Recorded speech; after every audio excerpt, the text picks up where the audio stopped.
All right. Dude, what's up? We are back once again. And sounding worse than ever. I know, right? Oddly enough, this is the best I've felt in about 3 weeks. So You're on the verge of coughing fits right now. no, I'm not. I just have no voice. You're like, I'm gonna hold it in. Oh, well, there's always a stop button. There's a comedian. I think it was, I can't remember who it was, but they were like, sneezing in public is the new shitting your pants. I thought that when we were walking into Walgreens, you just like could not stop coughing. I know. Was like, everybody's gonna run from you.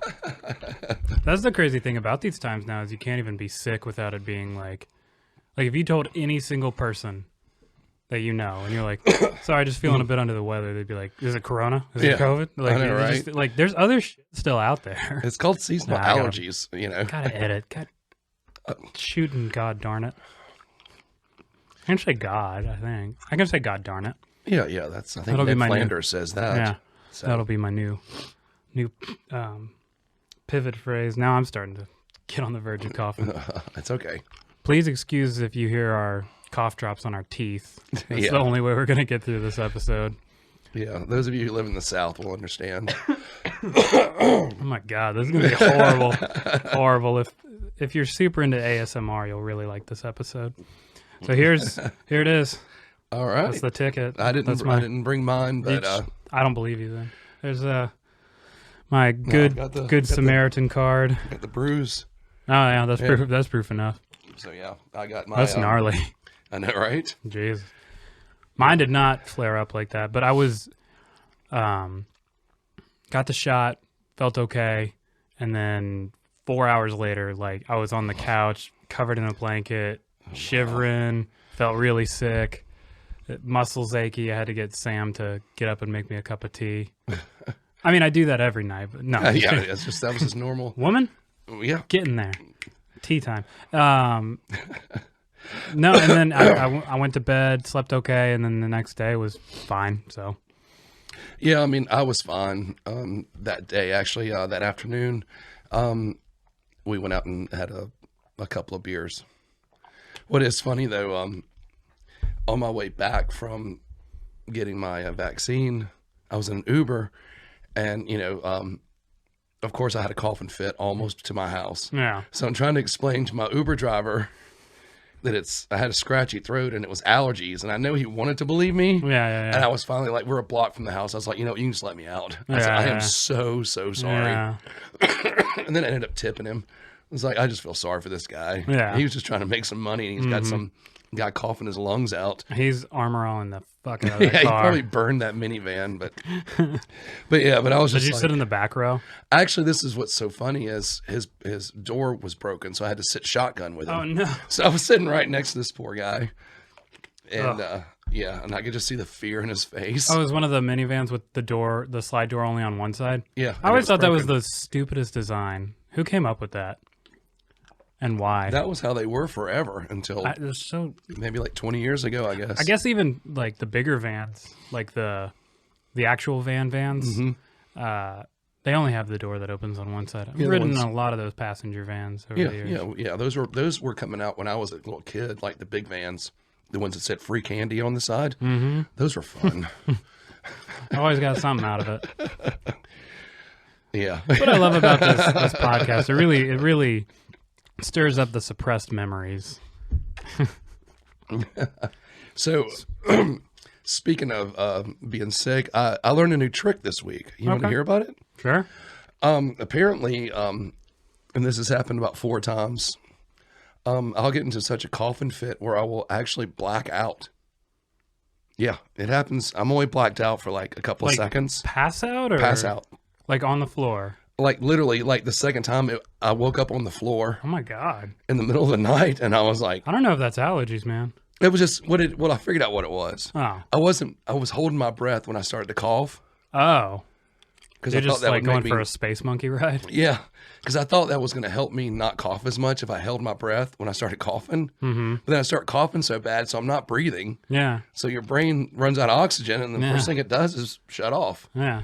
So yeah, it happened once. And then excuse me, and then it happened the second time I woke up on the floor, and I was like, oh, how did I get on the floor?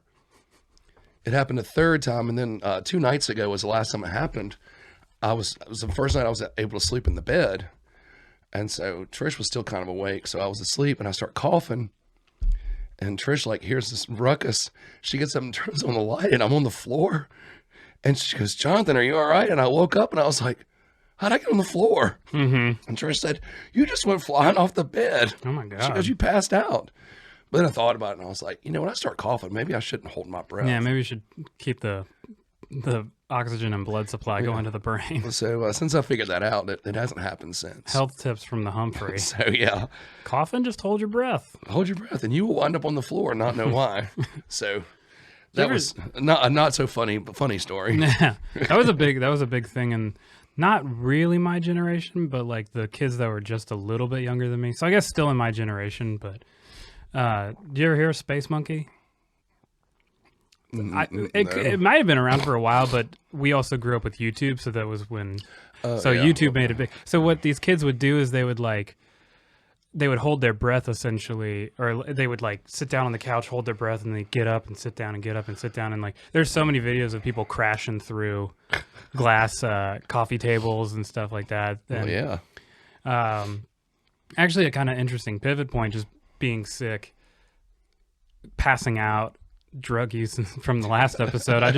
I'm very open about my drug use, and for people listening in, I hope it doesn't make them uncomfortable. I don't use drugs anymore. I don't drink anymore. I don't know. Definitely probably not going to use drugs again. Yeah. The addict in me always is like, hey, have those contingency where it's like you can't say for sure, but alcohol I just kind of stopped because it was becoming it wasn't a problem. It was keeping me from. It was a productivity inhibitor, so that's more of why I stopped drinking. But just to pivot off that funny story, and it also has it has to do with vans, and only having one sliding door. So was in this program in Idaho where we were basically all problem kids in a house, and we got to go to the local high school, and it was a way of like it was like therapy, but also you got to go to the public school, so you didn't feel like a complete loser. Right. And like you weren't in the white padded cell with Nurse Ratched and all that. But the problem with putting a bunch of problem kids all in one house and having very limited supervision is they're going to get bored and they're just going to do problem kid stuff. Right, so right. One of the kids figured out that, you ever heard of triple C's? Triple C's, robo-tripping. Essentially, you just take a bunch of cough medicine and you... pretty much what I've been doing for the past 2 weeks. Right, yeah. And so you just essentially overdose has the connotation of you become...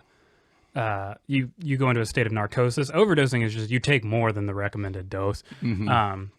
So essentially what you do is you just overdose on cough medicine, and then you experience a sense of euphoria, and it gets all weird. To this day, I think out of everything I've done, that might have been the most damaging thing I've done to my brain. Probably. Because me and this other kid that did, I think it was like 3 or 4 of us that did it. But me and this one kid, like we took the most, and we definitely obviously felt the most out of the experience. To this day, I don't think he's still okay. I seem to recover okay because I had a pretty long-standing history of drug use up to that point. He didn't have quite the same experience, if I recall. And the next day, so there was a passenger van, big one, like one of those Sprinters with the mini rows in it. We would all pile in that, and they would the counselor, the person in charge of us would drive us to school and drop us off. The van was parked the same way every day, so it was backed into the driveway with the passenger sliding door facing our house. This guy and I, who tripped the hardest, I went into the van. He walked around the other side of the van and just stood there, So the side of the van without the door, he just was standing there, and like he kind of started to like reach out, and I just knocked on the window, and I was like, "Hey, it's on this side," and he like looked up, and he was like, "Oh," and he kind of like shook it off, but he did it for like 2 or 3 more days in a row. So I hope he's okay. I don't know if you ever recover from your first robo trip, but Oh my God. stick to regular drugs, kids. Yeah. Use the stuff you buy on the street, not the stuff you buy in the drugstore. Yeah. I think that was becoming a thing when I was maybe in college. I never robo tripped. Yeah. The thing now with me is because I like to drink alcohol and I have a high tolerance for alcohol. Things like NyQuil, like nighttime, I can drink it all day long. Yeah. And it has no effect on me. And that's been part of my problem is my alcohol tolerance is so high. I know everyone's so proud of that. Yeah. But the nighttime cough medicine doesn't do the nighttime part. Right. And I don't like taking, I don't like taking pills at all. Mm-hmm. Like I have a phobia of them. So I won't take like the pill forms of like NyQuil and stuff like that. Oh, okay. I don't like pills. Yeah. Unless it's now it's heartburn medicine. I don't have a phobia against heartburn pills. Right, right. But yeah, I do remember people talking about robo-trip, and I was just thinking, God, here's the thing: is if you have access to actual drugs, just do those. Yeah, because I mean, the medicine is supposed to be helping you, and you're like intentionally overdosing it so that you essentially get adverse side effects. It's just not smart. Like, and then you build up a tolerance to it, so that when you actually need it, it doesn't do anything for you. Yeah. So, but yeah. I was actually thinking about kind of that the other day. I think I have I don't have like a tolerance to a lot of drugs, but I think I just have such a high tolerance to, I guess, the effects of drugs because I've taken a lot of LSD in my life, and that's one of the few drugs that you take such a small dose and it has such a powerful effect. There's a couple others but that's like kind of the hallmark of a lot of like psychedelics and hallucinogens is it's such a small dose for what the experience is. So other things just like they don't reach that level for the amount you take. So it's sort of like every drug is disappointing after that. You know what I mean? Like, because I mean, you can't even imagine getting that high with anything else at that, because it's measured in micrograms. If I'm not mistaken, most other drugs are typically measured in milligrams, and there's a couple in micrograms. But yeah, it's just. That was something I was thinking about the other day, so which ties in nicely to because I'm tripping now. Yeah, no, I'm kidding. Right. I'm kidding. This episode of the podcast brought to you by Robitussin. Robitussin and LSD. No, it's funny. I feel like such an old fogey. Like the only like quote drugs I use is alcohol and ibuprofen and nicotine. It's the only drugs I use. I'm just old school. Yeah. Which I guess that doesn't make me any healthier. Right. But I just rather just be a drunk, I guess. That's what I'm trying to say. I'd rather be a drunk than a dirty robo tripper. I know, right? That would be like that's always, hippie. I wonder if there are people that like they latch onto the like a niche thing like that. They just other things don't do it for them, but robo trip because there's like I don't know if it's an access thing or what, but back in the day the like glue sniffers and paint sniffers. Yeah, people still do that. Really? Yeah. Like huff and paint thinner and stuff like that. I wonder if it's just an access thing. I guess so, but I've worked in like maintenance and stuff for years where I had to deal with paint and paint thinner, and I can stand to be around it for like 5 seconds, and it does not make me feel good. So there's no way I would ever do that recreationally. It's like, oh my God, no. Yeah. But I don't know. There's got to be somebody's niche. I'm going to find me a dirty drug to use. I'm kidding. A dirty drug? A dirty drug. Just freebasing triple C pills. Yeah. Chase that dragon. I got to chase that dragon. Oh, look, the voice is better. I told you I'd start talking. And I don't think it's better. I think that will reflect in the audio. This podcast will be overdubbed by someone else later. Yeah, we'll get Morgan Freeman. Oh, can he overdub all of my lines? He'll ADR you. And we need if we're gonna gonna get a quick turnaround on these episodes, we need a professional. Well, yeah. Well, I'm definitely not that. Yeah. That's what we could do. Is we could come back in like 2 weeks and then just ADR all of our lines. But do it bad so everything's like really out of sync, so our mouth's moving and we're behind it or ahead of it. Oh yeah, like those Japanese movies that are dubbed in English. And, you know, yeah, we'll do that. Yeah. Well, let's have cartoon voices. One of my favorite things is when you see the for TV edit of a movie, and you know the person's swearing, but just the creative dubs they come up with. I can't think of. I mean, just go watch any movie on FX. It'll happen. But just some of the lines are really funny. Yeah. Especially when they don't even make sense within the syntax. Yeah, they're just trying to find words that'll like, kind of match their lips. Yeah, I think there was one movie and it was like, we're past the clock, so it was like, well, are you out of your fucking mind? But the edit was like, are you out of your hecking mind? Or something. I'm like, what? Come on. That's a meme. People are going to really enjoy that part. It's hard to keep track of. Like what you're doing with your mouth. Know, right? You just don't get to talk until you're done chewing. I'm going to do this podcast in sign language. Yeah. Do you know sign language? No, I don't. But okay. Do you?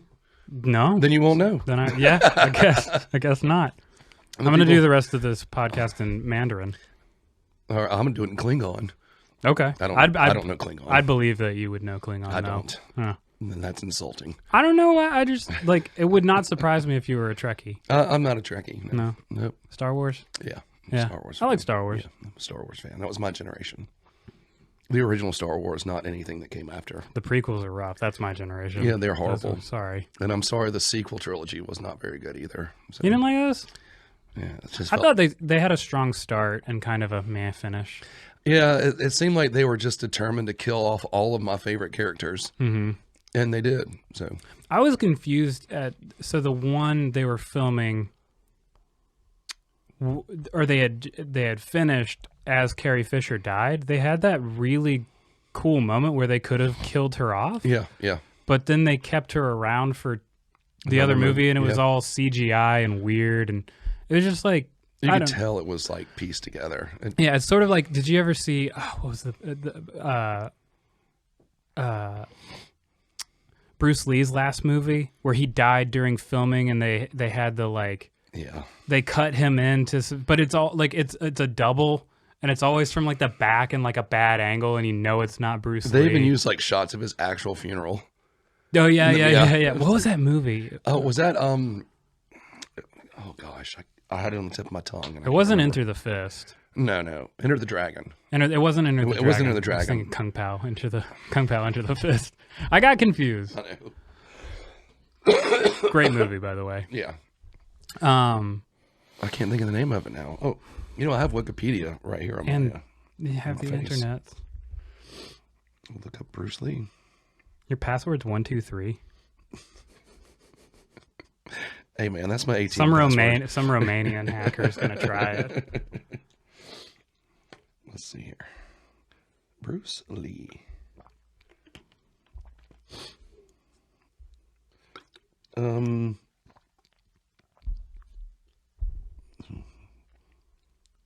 Don't you love it when it gets quiet on a podcast? It's awesome. It gives everybody a chance to really reflect. This is for everyone to just kind of calm down. Scroll. Preparing to scroll. Way of the Dragon. Way of the Dragon. All of these. Way of the Dragon. Fury of the Dragon. The Big Dragon. Mr. Dragon. What was his first, or one of his first big ones was the Chinese Connection.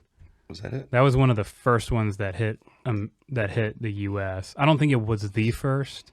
And he was also he was Kato in Green Hornet. Mm-hmm. Mm-hmm. Yeah. I thought that said the Golden Girls. Okay. But anyway, it's the Golden Gate Girl. Oh. It's really hard to read things upside down. Yeah. I had something. Romanian hacker, Bruce Lee. Oh, Brandon Lee. So The Crow. He Yeah, died during the filming of that. And one of my favorite, now, since we're kind of living in the misinformation age, I don't like doing this anymore. But one of my favorite things back in the day was to spread as much like Wikipedia misinformation that I could. You know what I mean? Where Yeah. it's like, it's close, but it's not quite right. Somebody we were talking about Brandon Lee one time, and this is on the cusp of smartphones, so you didn't have the internet in your pocket. You might be able to walk into another room and get on a computer and look up the information, but who has time for that? So it was still in that age where like people wouldn't just pull up something and call you out on it. Right. So we were in a group of people talking about Brandon Lee one time, and he was like, "Yeah, he died. He got shot on set," and I think that is how he died. It was a fake pistol, but there was something in it, which can happen because it still discharges. It just doesn't have a It doesn't have a typical projectile, but the explosion or it can still kill you, especially if you have it really close. Well, in his case, the piece from the former blank was stuck in the chamber. That's what it was. So it turned it into a projectile. It turned it into a projectile. Some guy he had a fake gun, or it was a blank, and he put it right to his head. There was no projectile, but it was so close that it ended up killing him. Can't remember who that was because it's a blast. Right? Yeah, it's still. Yeah, it was the guy from Fleetwood Mac, like the original Fleetwood Mac. Really? Yeah. I didn't know that. Yeah, he shot himself in the head on accident. Oh. Yeah. That's a. It was before like the Buckingham, Stevie Nicks era. Oh, okay. Yeah. Yeah. Speaking of, I didn't realize that it might have been this guy. One of the people from Fleetwood Mac wrote "Black Magic Woman." That Santana song. Oh yeah, it was Peter Green, wasn't it? Yeah. Yeah. And he died just recently. Oh, okay. So he didn't. Did he accidentally shoot himself in the head? No. He's Spreading that misinformation. we'll look it up later. Anyway, so it really isn't that important since whatever. we got a long intro this week, but I'm okay with it. So this person, we was like, yeah, he got shot on set. I was like, no, he died in a skiing accident. And he's like, no, you're thinking of Sonny. Bono. Yeah, Sonny Bono. And I was like, no, you're thinking of John Denver. And it just laddered into this. I was just spreading so much misinformation. No. Yeah. I did have before that there was a guy that was 100% convinced that John Denver died in a skiing accident. I was like, no, you're thinking of Sonny Bono. And I was like, John Denver died in a plane accident. They didn't get enough gas or something like that. Anyway, but he was 100% on false information. That's what happens is I spread all this false information and it comes back to haunt me. That's what's wrong with today's youth. Even though it happened before that. Yeah. We're living in a Christopher Nolan film. I know, and it's not even The Dark Knight. Yeah. I'm really upset. Yeah. Back to Bruce Lee. He was in The Dark Knight. He was the Joker. The Olsen twins killed him. Yeah, well, one of them did. That was, speaking of like Star Wars and being disappointing, the Dark Knight series was weird because Batman Begins is weird but watchable. Yeah. Dark Knight is not only a great Batman movie, but just a great movie. And then the Dark Knight Rises is good, but it's like there's so many like weird little holes.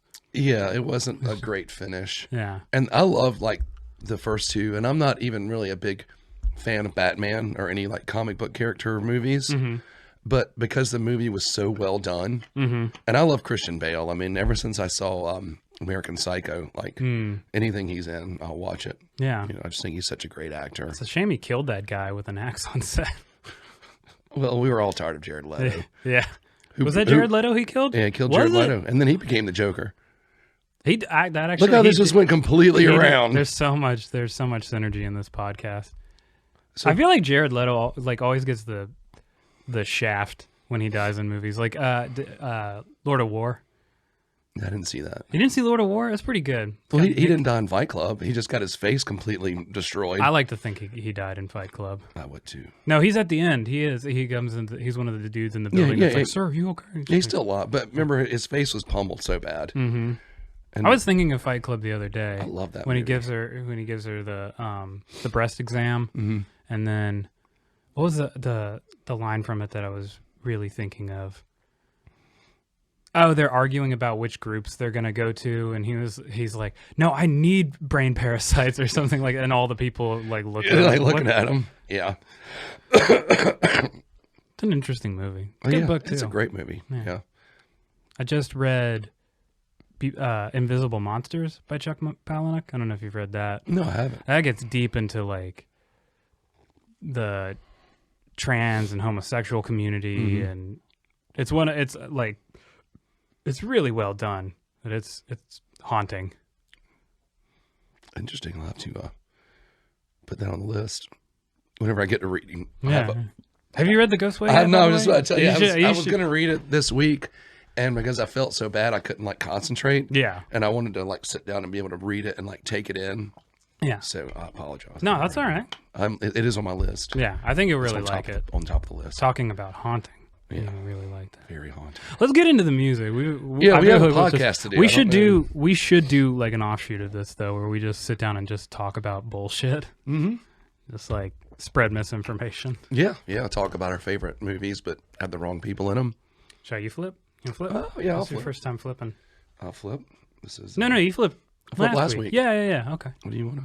No, go for it. I feel like I owe you. All right. You got it. Going in Christian order this time, the way God intended. Starting off this week. So, just a little pretext. I'm a big fan of soul music. Mm-hmm. Big fan of like, early R&B and all the things that kind of come after the soul. So like funk. And then I don't listen to a ton of popular music, like stuff on the radio. But this week I kind of dived into, I want to see what's popular. And I found this first song, Leave the Door Open. And I was like, this is cool because it's on the nose throwback to like vintage 70s kind of soul and R&B. And I mean, even I think the music video, which I didn't watch, but Spotify has a little like GIF thing that'll run. So you kind of see a little bit of the music video. And I mean, they're in the studio with the vintage clothes and the big hair and stuff like that. And I was like, I want to kind of find some stuff that's reminiscent of, it has some R&B or soul or even some like jazz elements, just stuff like that. I wanted to look for things like that. So that was kind of why I came up with this list in particular, because I had a couple of hopefuls on there, and then these kind of all tied in together nicely. So that's it. So which that makes sense. Yeah. Complete sense after listening to them. Right. We'll get into what I have to say. So funny enough, I'll kind of take my side of things, and when we move to your song, you can kind of take I had a little roadblock. You have a pretty big roadblock at the beginning of this week. Yeah. So my roadblock was that I think these three songs are so new. There's not actually a lot written about them right now. Okay. I think these are all this year. I did try to do homework on them, but there's not even Wikipedia pages up on this, so I can't get. I could if I paid for like a Billboard subscription or something, I could look at the pages, but I just didn't really want to, and so I did what I normally do, which is like the first level of homework, and then kind of just got the first level of information, but I think all these songs are within the past couple months, so they're probably on the come up and probably have more information by the time this comes out. So with all that being said, Leave the Door Open, Bruno Mars, Anderson .Paak, and Silk Sonic. And I wish I looked into it further to get more of their roles in this. Yeah. But it is what it is. First impressions. Well, you hit it on the nose. As soon as I heard this one, my first thought was it reminded me of some of the like mid to late 70s, early 80s, like R&B funk music that you would hear on the radio. It totally has that feel to it. Yeah. I mean, if you took out some of the modern things in this song, it could have been a hit in 1978. Oh, definitely. And I mean that in a good way. Right. I mean, it was funky. It was, I had my feet tapping. Trish had her feet tapping. it was just a good throwback to when like R&B and soul music was more fun and enjoyable. Not that it's not now, but there's something about that era of that type of music. They used a lot of elements from that time, and they used it effectively, and it's sort of like a cool little throwback with a lot of modern feel to it. Yeah. But it was a fun song to listen to. I mean, I'll be perfectly honest with you. And this is something I would never find on my own radar. But it was funky. I mean, I know I keep using that word, but that's like the best way to describe this song. Just funky, and people from my generation, you'll kind of feel a kinship to it from hearing the radio back in 78, 79, 80, that same kind of funky R&B. I'm trying to think of some bands that would fit that slide. The Family Stone, early Diana Ross, even as far as like New Edition. Of course, that was more 80s, but it was that same kind of, not too R&B, not too funk, but kind of that nice little Barry White kind of. Yeah, kind of that nice little potpourri of those all together, kind of pieced together for a good radio hit. Yeah, but I mean, it was fun. I really enjoyed it. I will actually listen to the song again. Well, and I think one of the things, just speaking on this song particularly, because this is more, in terms of the lyrical content, this focuses on it more than the other two, but some of the popular songs we've listened to thus far, one of the things that I don't like, and we've kind of talked about it, is, so what I like about this song is it's like the lead up to intercourse. It's all the things around it without talking about, we talked about it when you talk directly about the thing. It's just for me as a born again Christian, it just as of last week, my plan is to just resurrect that character every once in a while. That's what I was kind of going for, and I just realized I failed at it, and I was like, I got to bring him back. He's got to have a redemption arc. Oh yeah, he does. But so anyway, but this is the setting the mood song about setting the mood, which is perfect because imagine this song starting out the way it did and getting like through most of it, and then it's just like, and then I'm gonna come inside of you, like I'm gonna. I think a Little Pump lyric was, "Fuck a little bitch, make her pussy wet." If that was in this, it would ruin it. It would have ruined it. It's sort of like, I don't know how you feel about sex scenes in movies, but I get grossed out by them. I think because I watched so many movies with my parents growing up, and they didn't know that the movie had sex scenes in it. Thanks, Blockbuster. But then you're just sitting next to your parents as people are like, you just feel weird. And I've just never enjoyed sex scenes in movies because I feel like there's the scene where he's standing on the stoop and she goes inside and he goes to turn around and she comes back out and grabs his tie and pulls him in. Yeah. And then the door closes and we go to the next day. And then there's like hey, let's do everything we can to show and imply penetration without making this smut. Right. And then there's pornography, and it's like that weird in-between scene of between the two where it's like, well, we can't show anything. It's not quite Skinamax, but it's not right. It's just not tastefully done. I prefer it when it's just implied. Yeah. I don't have to physically see it. In fact, you're telling a better story to where, okay, I know what happened. It's the next morning, he's in there maybe making some eggs, or something. And, you hear the shower running. She's getting between ready for work. Them and God. Yeah. And he will judge them mercilessly for their sins. Yes, he will smite them both. Yeah. And I think just coming from a prude standpoint, it's the same thing with music. And I just don't need to. Sex scenes like that in movies are for 13-year-old boys. Right. But now, that was, back when you had, personal DVD players and no internet or whatever. Now, or those things kind of, when you had the TV alone to yourself and you had your VCR tape of what was that movie? Enemy at the Gates. Did you ever see that? With, it's Jude Law. I forget the I never saw lady. that. So it's about it's about Stalingrad. Okay. And I rate it top most awkward sex scene in a movie. Okay. It's all these Russian soldiers asleep in this bunker, and Jude Law and the female lead, they fall in love, and they have sex as quietly as possible next to all these people, and you just watch these people have quiet, awkward sex, and that's the worst sex scene in any movie. And so I think of this song as like very tastefully done. Yeah. And all the other things we've listened to thus far, smut. Very much. I think it just kind of touches on an earlier point we were kind of making, and it kind of gives an example of what we're talking about. It's funny you said that, because when we listened to this song, I asked Trish her impression of this song, and this is direct quote. This is so funny. This is what is pretty direct quote.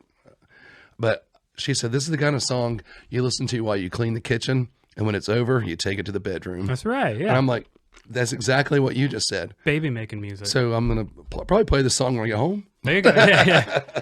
See how clean the kitchen is. Intentionally make a mess. Well, it better be clean, because Turn it on. You know. I'm kidding, Trish. Don't hurt me. Oh, I got it. I catch on pretty quick after a really long time.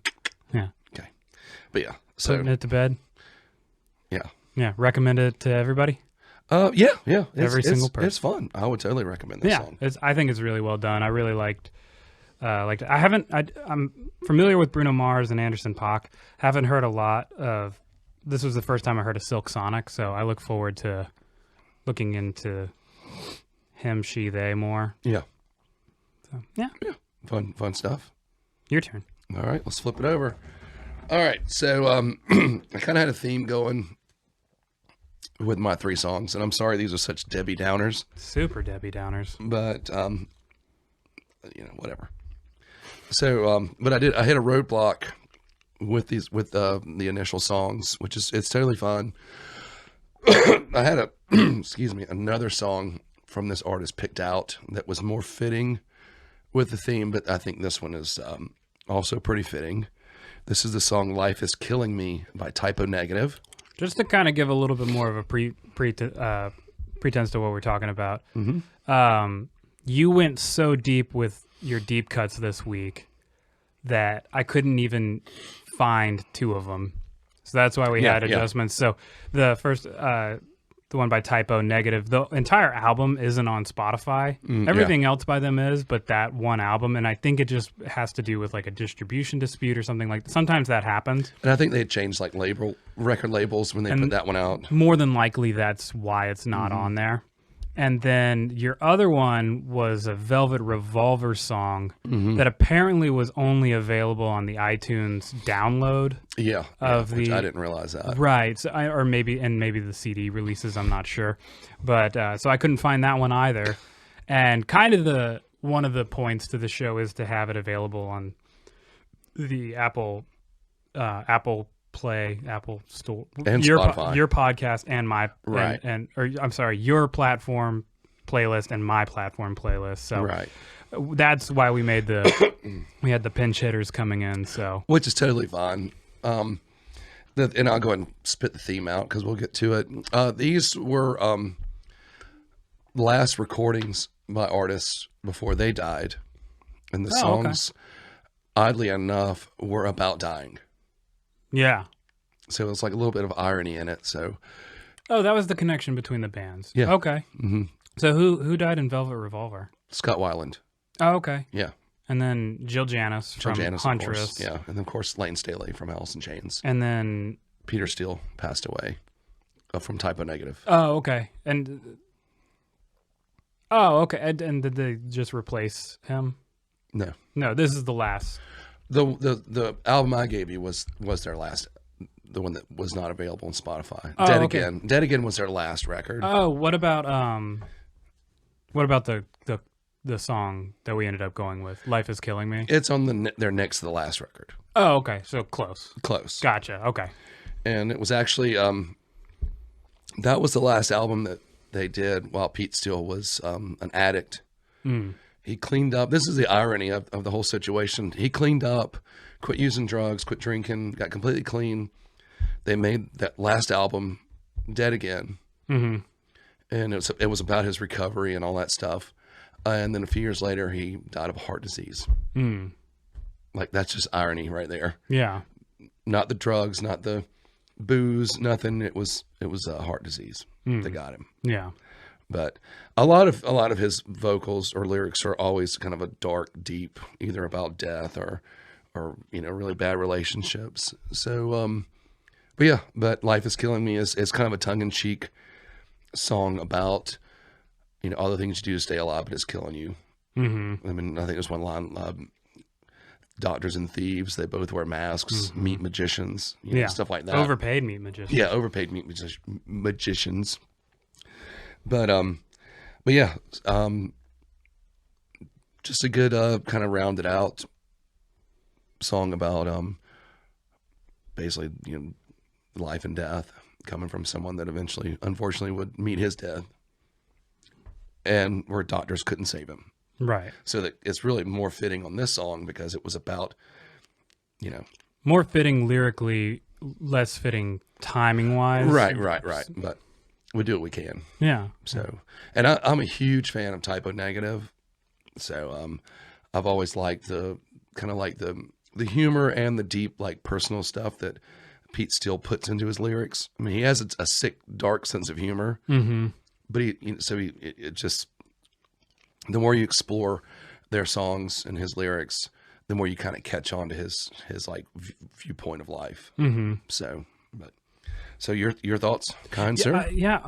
If I might ask, yes. What would you classify Typo Negative as? Like, what's their kind of genre or genres? They're more American Gothic metal. Okay, that's what I was kind of picking up, because it sort of reminded me of some of the stuff we had a couple weeks ago with Pain and really kind of Catatonia, more just like the sort of drony, some of the drony stuff in the beginning. Yeah. I liked it. It took me a second to get into it. When I really started liking it was almost exactly halfway through the song, when they switch up and they go with the down tempo or the halftime kind of thing. I really enjoyed that, the riff in that and the feel of that section of the song. I think that's when it really made me turn around and start liking the whole thing, because it's almost like, it's not, I wouldn't say it's prog in the sense that like Emerson, like in Palmer's prog, but I like the progressions it goes through. It's a little progressive, and this was a hard one because of what I've been dealing with, having to deal with so many doctors. Thankfully, I have a couple that have been really great helping me through this process, but I definitely feel a lot of the sentiment of this song. I wouldn't say I hate doctors, but they really frustrate me a lot of times. Yeah. I think I do try to empathize, though, I think you'd be really hard pressed to find somebody like a trauma doctor or an ER guy that's what they deal with on a day-to-day basis, and also expect them to have a level of empathy as if it's their first patient or somebody close. I think it's so how do you not become jaded? But then there's some breaches of, I think, the whole bedside manner thing that are just absolutely egregious. I think I was telling you about it, but my parents insisted on, this was back when we were thinking it was a dental thing. They insisted on me going to an endodontist for a second opinion on the root canals. And so we scheduled an appointment with this guy. My dad drove me all the way to Statesboro to get checked out by this guy. We're sitting in the waiting room waiting for way too long, and finally get back there. Don't even talk to the doctor. His nurse just keeps coming in asking questions. I had a printed out little step-by-step I had done of every single date, what happened, like, just to walk him through. He's in the other room performing a root canal at the same time that my appointment is. They take one x-ray, and then they're just like, it looks fine. We can't help you. And then they have so I don't even see the doctor, and then they have the balls to charge me like $85. Exactly. To come in, wait, have one picture, not even speak to the doctor. So some stuff is just absolutely egregious, and I think that's kind of what I think that's the experience they're going for is not to. I think they're doing it in a way of condemning kind of all doctors, but they're touching upon a lot darker subject matter in terms of like maybe like some assisted suicide kind of stuff, and life is killing me. Obvious, maybe some sort of chronic condition or incurable ailment. The pain being too much, and as somebody recently who's come pretty close to that, this song was pretty hard to like to sort of shoulder, but I could I felt like I was right in the middle of it. Luckily, an update, things have been getting slightly better. So I would say I'm not in the mental space of where the lead of this song is. Right. Thankfully, but no, I can definitely get behind this. Right. Well, cool. So, up, down. I wouldn't recommend this if you're in a bad place or you're dealing with a health condition like or chronic pain or something. I wouldn't recommend listening to this because it might be I don't know if it would tip you over the edge, but maybe listen to something on my side of things. I wouldn't recommend listening to any Typo Negative if you're in a bad place. Yeah. And when you said like progressive, a lot of their songs are very progressive and they have different movements. And two of their more popular songs, Black Number One and Christian Woman, off of their second album, Bloody Kisses. Amazing songs, and they go through like so many different movements. Very cool. Yeah, it's very layered, got a lot of texture. Yeah. And I like the change-ups. I think I would say the verse kind of structure, the riff, it's not that exciting, but because they have that transition to a more slowed down tempo, it really ties it all together and makes it really exciting and interesting. So yeah, if you're in a good place and you want some dark stuff, because I like doing that sometimes. Oh yeah, me too. That's the time you want to listen to Typo Negative. So. And this isn't their best song by any means, but I just wanted to throw a different one in there. But I would recommend, I don't know if I'm going to fish from Typo for a while, so I would definitely recommend to you the Bloody Kisses album. Okay. And I'll wait till I'm in a totally better headspace. Yeah. So. But yeah, awesome. Yeah. Flipping it. Let's flip it. So my next suggestion to you, and this one was hard to really, I could find out some information on the singer on this a little bit, but like, again, with the song itself, I think it's so recent that people haven't, like, I don't even know if the interviews are out there to get a lot of the meat kind of stuff. But so this one is Pink Money. The writers on this are David Bowden, who is Pink Sweats. That's his artist name. Sweats with a $sign. That's right, Sweats with a $sign.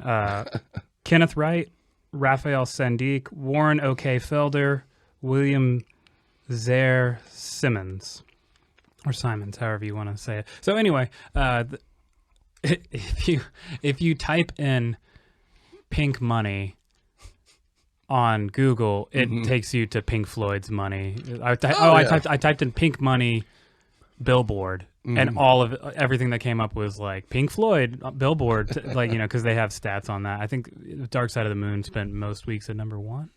I think that's the record they hold. Yeah. No, not at number 1, but in the top 100. Okay. It spent like decades. Yeah. In the top 100. Okay. So this one's real fresh, real new. And I like the vibe of it. I was kind of, like I said, I found the pop playlist, and then it was like, I'm going to kind of go through this, see if I find anything. I was kind of trying to come up with the tied together theme, and this one just happened to come up, and that's what kind of sent me more in the R&B kind of direction. And I really liked it. What did you think? It was a lot of fun. I didn't like it as much as Leave the Door Open, but we did enjoy it. It had more to me like an early 90s kind of pop R&B feel. Yeah, a little bit more hip hop in there too. Yeah. I mean, it was very reminiscent of what was on the radio in that field when I was a teenager. But it was fun in that sense. not as maybe not as funky as the other song, Mm-hmm. but it did feel it felt 90s, but it felt modern 90s. Mm-hmm. If that makes any sense to you. Mm-hmm. A lot of modern production. Modern production, but you could tell that the writers and the performers on this song grew up on like that 90s R&B, early hip hop, pop music. Mm-hmm. And it really had that feel. Like it was the first thing I thought of when I was listening to it. Definitely. So yeah. And I like the construction of it. I like the little horn section kind of thing and the choruses, and love the hook. I think it's sort of like Leave the Door Open. It draws on a lot of things that came before, which I thought was really cool. And there's a couple of songs of his that I've listened to that I really enjoy. So I'm looking forward to seeing. I think he only has an EP, or I think he has a couple EPs, and this is his first album. I think it's called Pink World, if I'm not mistaken. This is one of the singles off of it.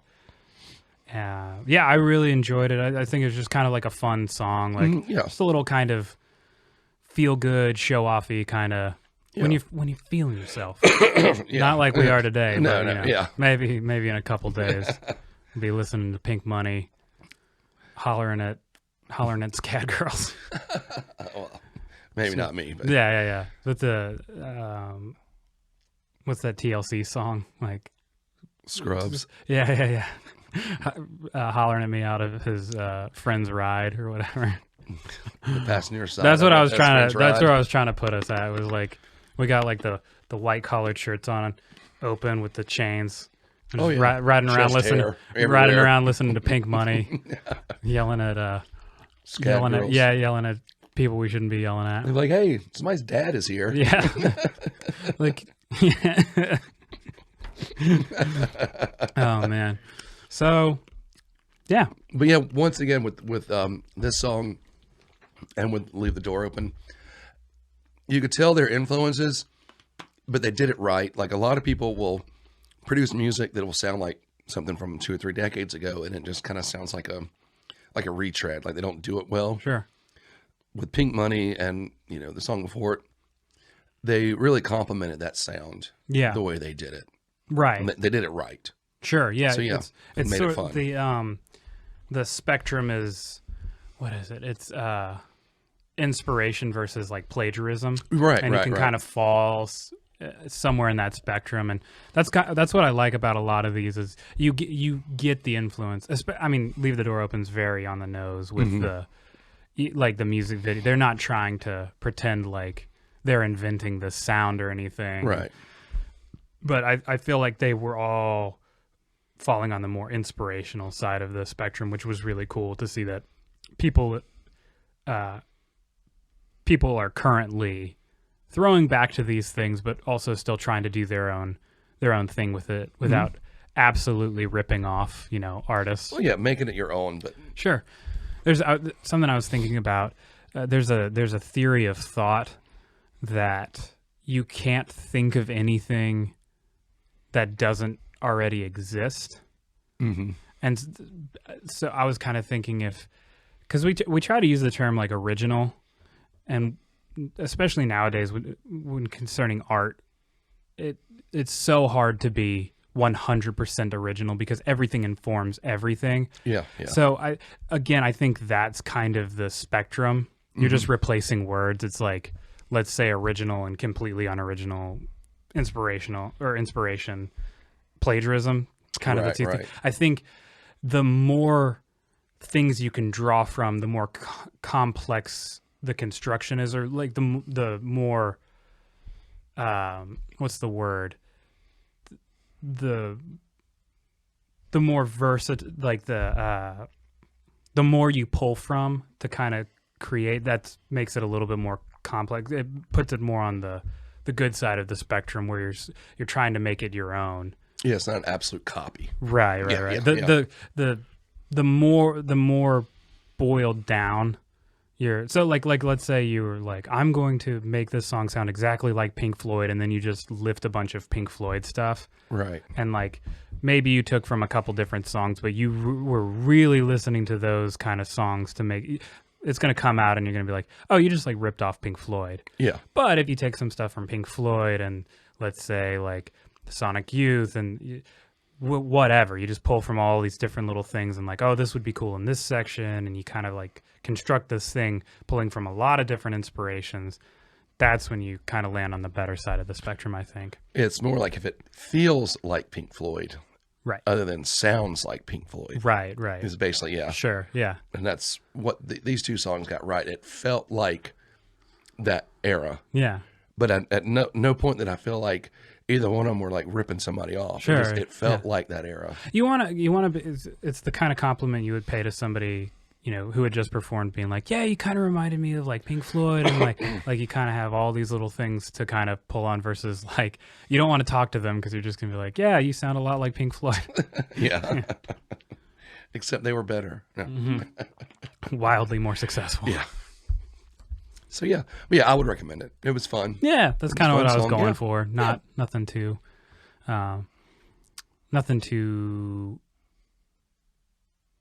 anything in any direction. Right. My brain broke. Yeah, it's okay.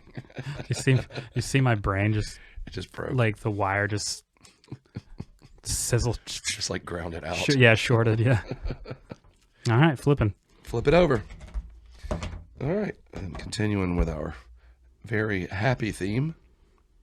I'm glad that, because obviously we don't plan ahead. I just pitch and you pitch. Yeah. And then if we have any sort of like, oh, I've heard this too much, or like can't find it because it doesn't exist, Yeah. except outside of the one copy that you bought from Velvet Revolver. Or stole. You're our biggest fan, so you get this one thing.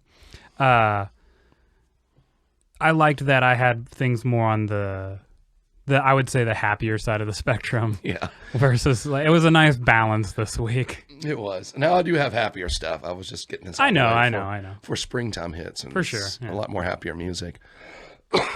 So, this song is from Huntress. The song is "I Wanna Wake Up" from their final studio album, Static, which came out in 2015. I think the title, the lyrics kind of stick with the title, but it almost feels like she's battling with herself and with like a relationship at the same time. And its lead singer, Jill Janis, and those of you who aren't familiar with her or Huntress, she's an amazing singer, a great voice. Yeah. Just absolutely amazing. Unfortunately, she had a lot of problems. She was bipolar disorder, and she had a lot of other, emotional problems. And unfortunately, in 2018, she took her own life. So this was the last official stuff that she recorded. She did do backing vocals on 2 songs on Brian Posehn's newest album, Grandpa Metal. Yeah. But this is the last of her original work. And that's actually, funny enough, that's how I became familiar with Jill Janis and Huntress, is through Brian Posehn. I'm a big Brian Posehn fan. Yeah. And I can't remember exactly what it was, but I can't remember if it was like an Instagram post or something he was doing where he mentioned Jill Janis, or she was there, something like that. And I was like, Brian Posehn likes a lot of really good music. Yeah. I should check this out. I didn't get very deep into Huntress, but the big, I think it's still their number one song, like I Want to Fuck You to Death. I was like, oh, this is really cool. And I fell in love with her vocals. And then that's what got me interested. I realized, I was like, oh, I don't know a lot of metal bands with like female singers. So that's what I typed in on YouTube. I was like, cool metal bands with female singers. And that's how I found Ginger, the Ukrainian band. And I was like, and she's more of like, I think she has a really pretty voice too, but she can also scream and got that guttural kind of growl. So that's kind of cool. But I think Jill Janis has fantastic vocals. And like I said, I listen to their stuff and listen more to the radio kind of theirs. So one of their songs will come up occasionally, and then it'll be other people mixed in. And then when you suggested it, I was like, oh, cool. I wanted to find more Huntress stuff. It was just a cool suggestion. And I remember hearing about her suicide again from Brian Posehn. He had this podcast I was listening to where he and a bunch of his friends played Dungeons and Dragons. I haven't listened to it in a while, but it was around the time she killed herself, and he was kind of bringing awareness to that. And I remember, just kind of going off on a tangent, around the same time as when Mac Miller also, I don't think he killed himself. I think he overdosed, if I'm not mistaken. Yeah, I think he overdosed.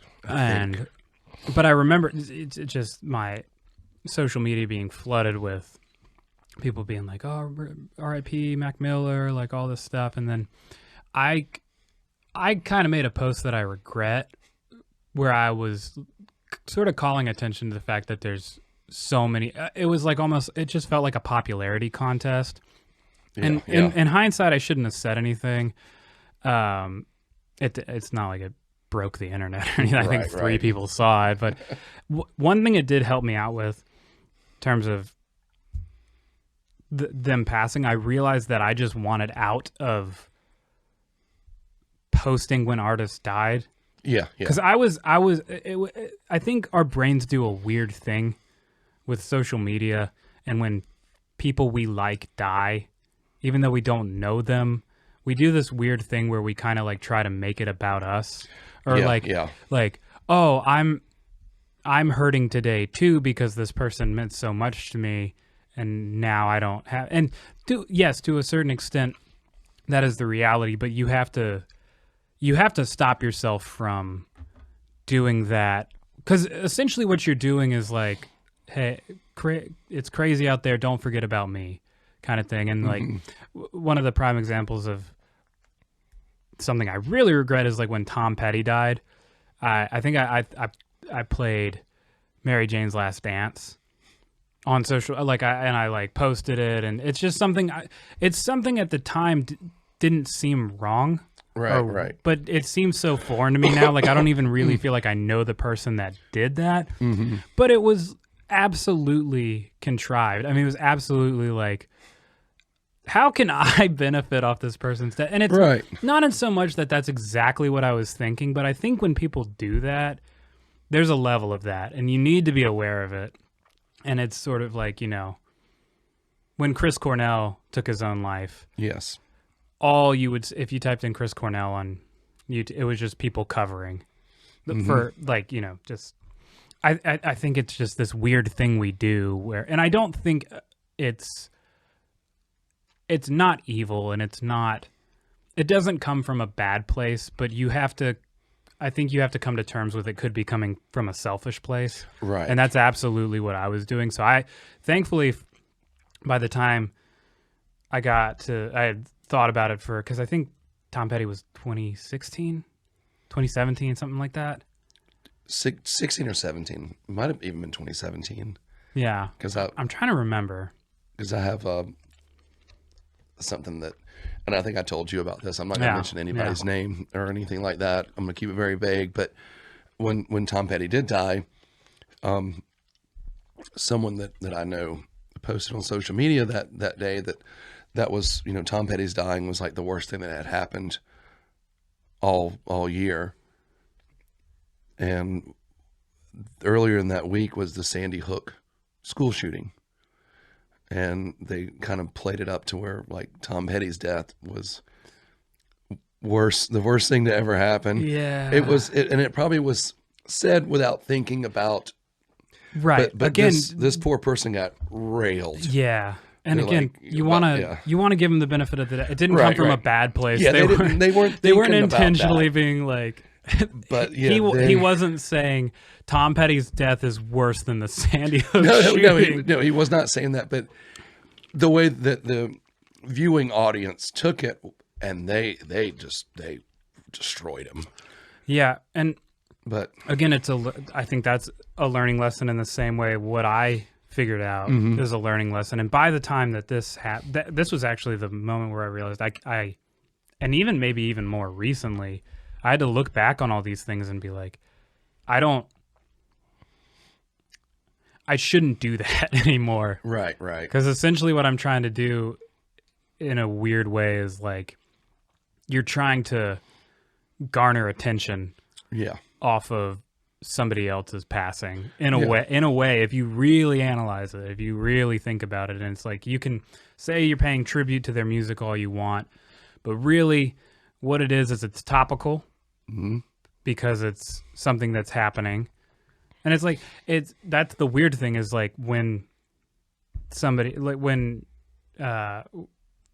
specifically Tom Petty passed away, how many people rushed to their phones and recorded them playing Last Dance with Mary Jane, American Girl. How many people did that? And it's just like, it's not coincidence. So, and you may not even realize. Yeah, like I said, you have no ill intentions, but you have to recognize it as selfish. Because who's really suffering is that person, their family, their families. People who know them. Yeah. And then, as a fan, you absolutely are entitled to your emotions surrounding that, especially if you're a super fan. What you're not entitled to is trying to match that level of suffering. Right. You shouldn't be trying to garner attention off of something like that.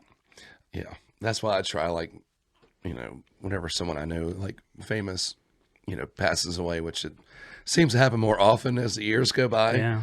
I try to just avoid it altogether on social media. Yeah.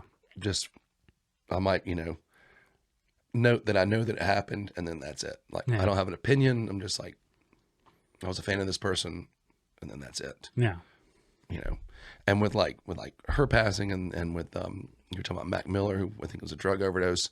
I've noticed how, and this isn't everybody, but how quickly faceless people on the internet will condemn someone when they die, whether it be of suicide or of a drug overdose. Like, all of a sudden, the internet's people are, certified doctors and certified psychiatrists, and it's okay to like attack this person who's no longer with us for the reasons that they passed away. And it's like, do you have any idea? You don't know.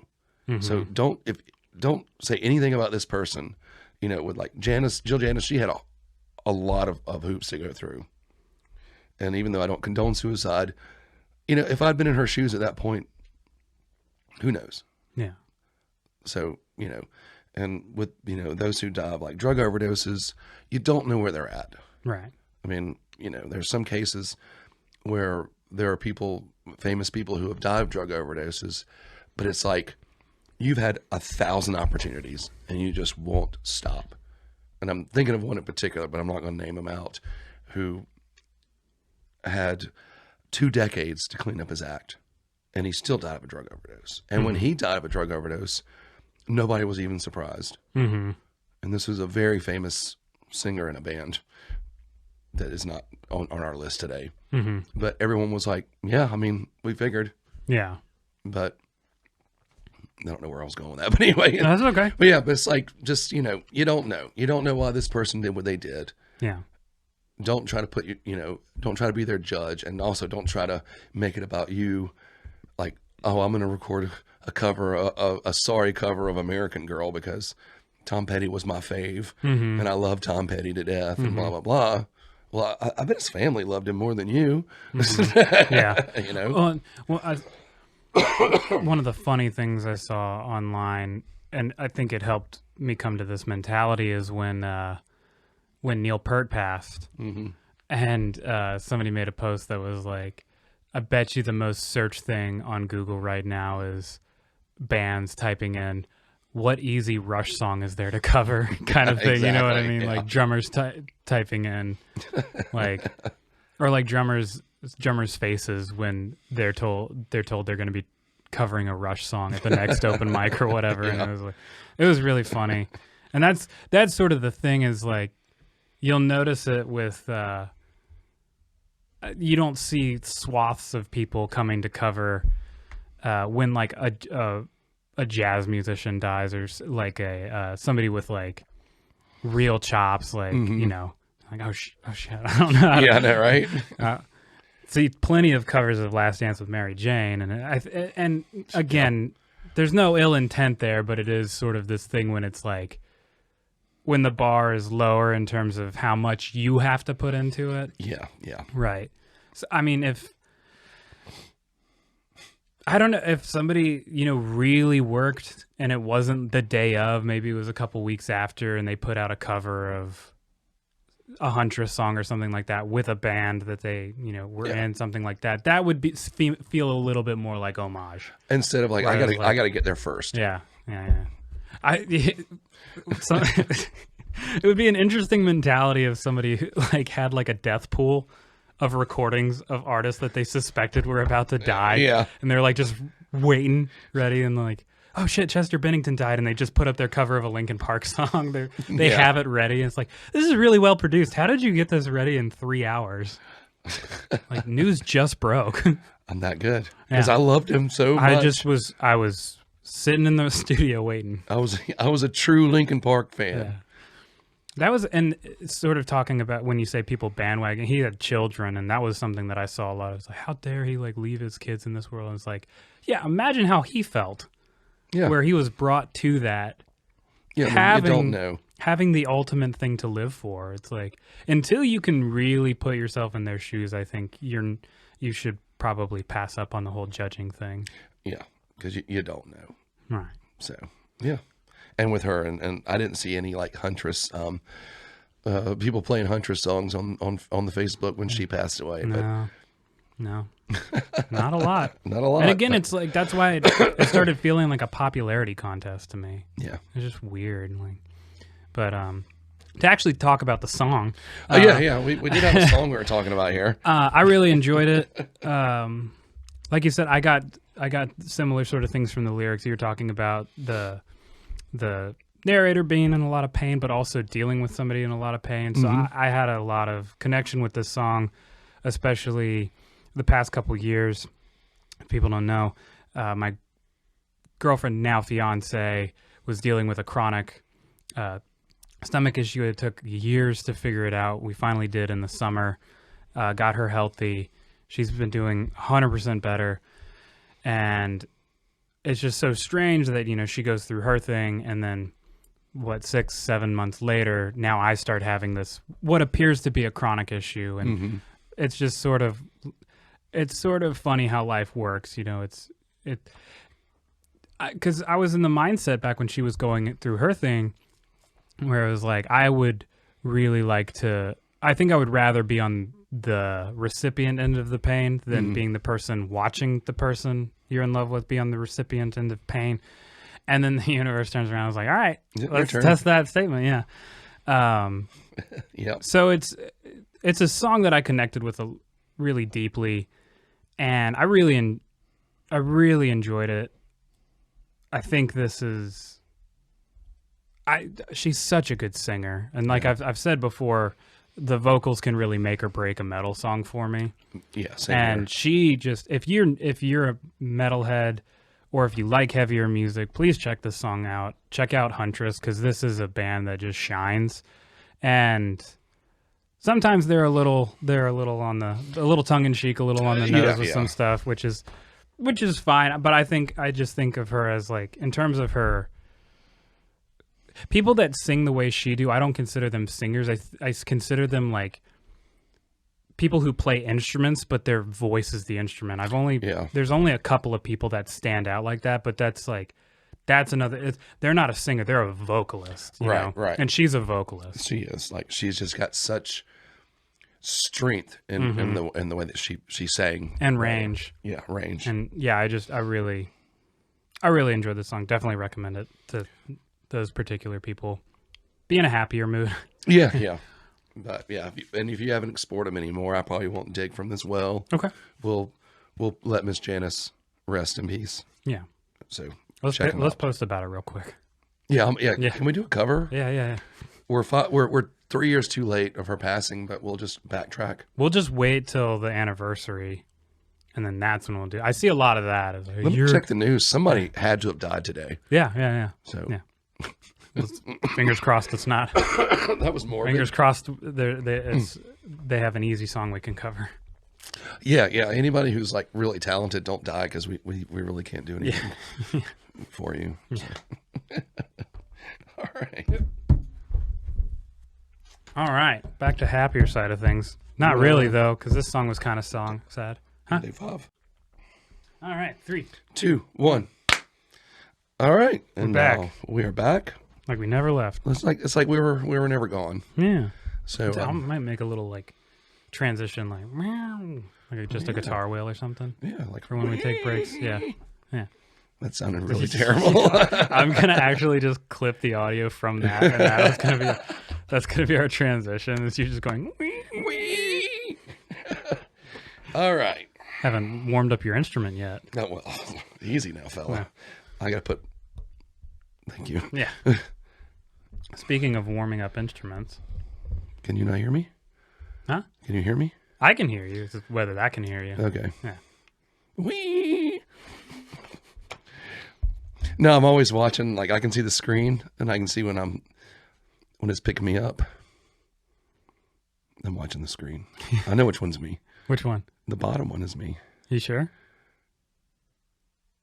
You 100% on that? Yeah. Don't mind us. We're going to talk amongst Just ourselves. nerding out. You know how I can tell which one's me on the it's the one that, never mind.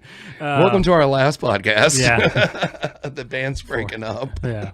Before we hang ourselves, Well, going off of this week's theme. if I do, don't you dare get on Facebook and do gonna bad cover, covers of yeah. my songs. You're going to be going, She grew up in an Indiana town, had a good-looking mama. Never was around.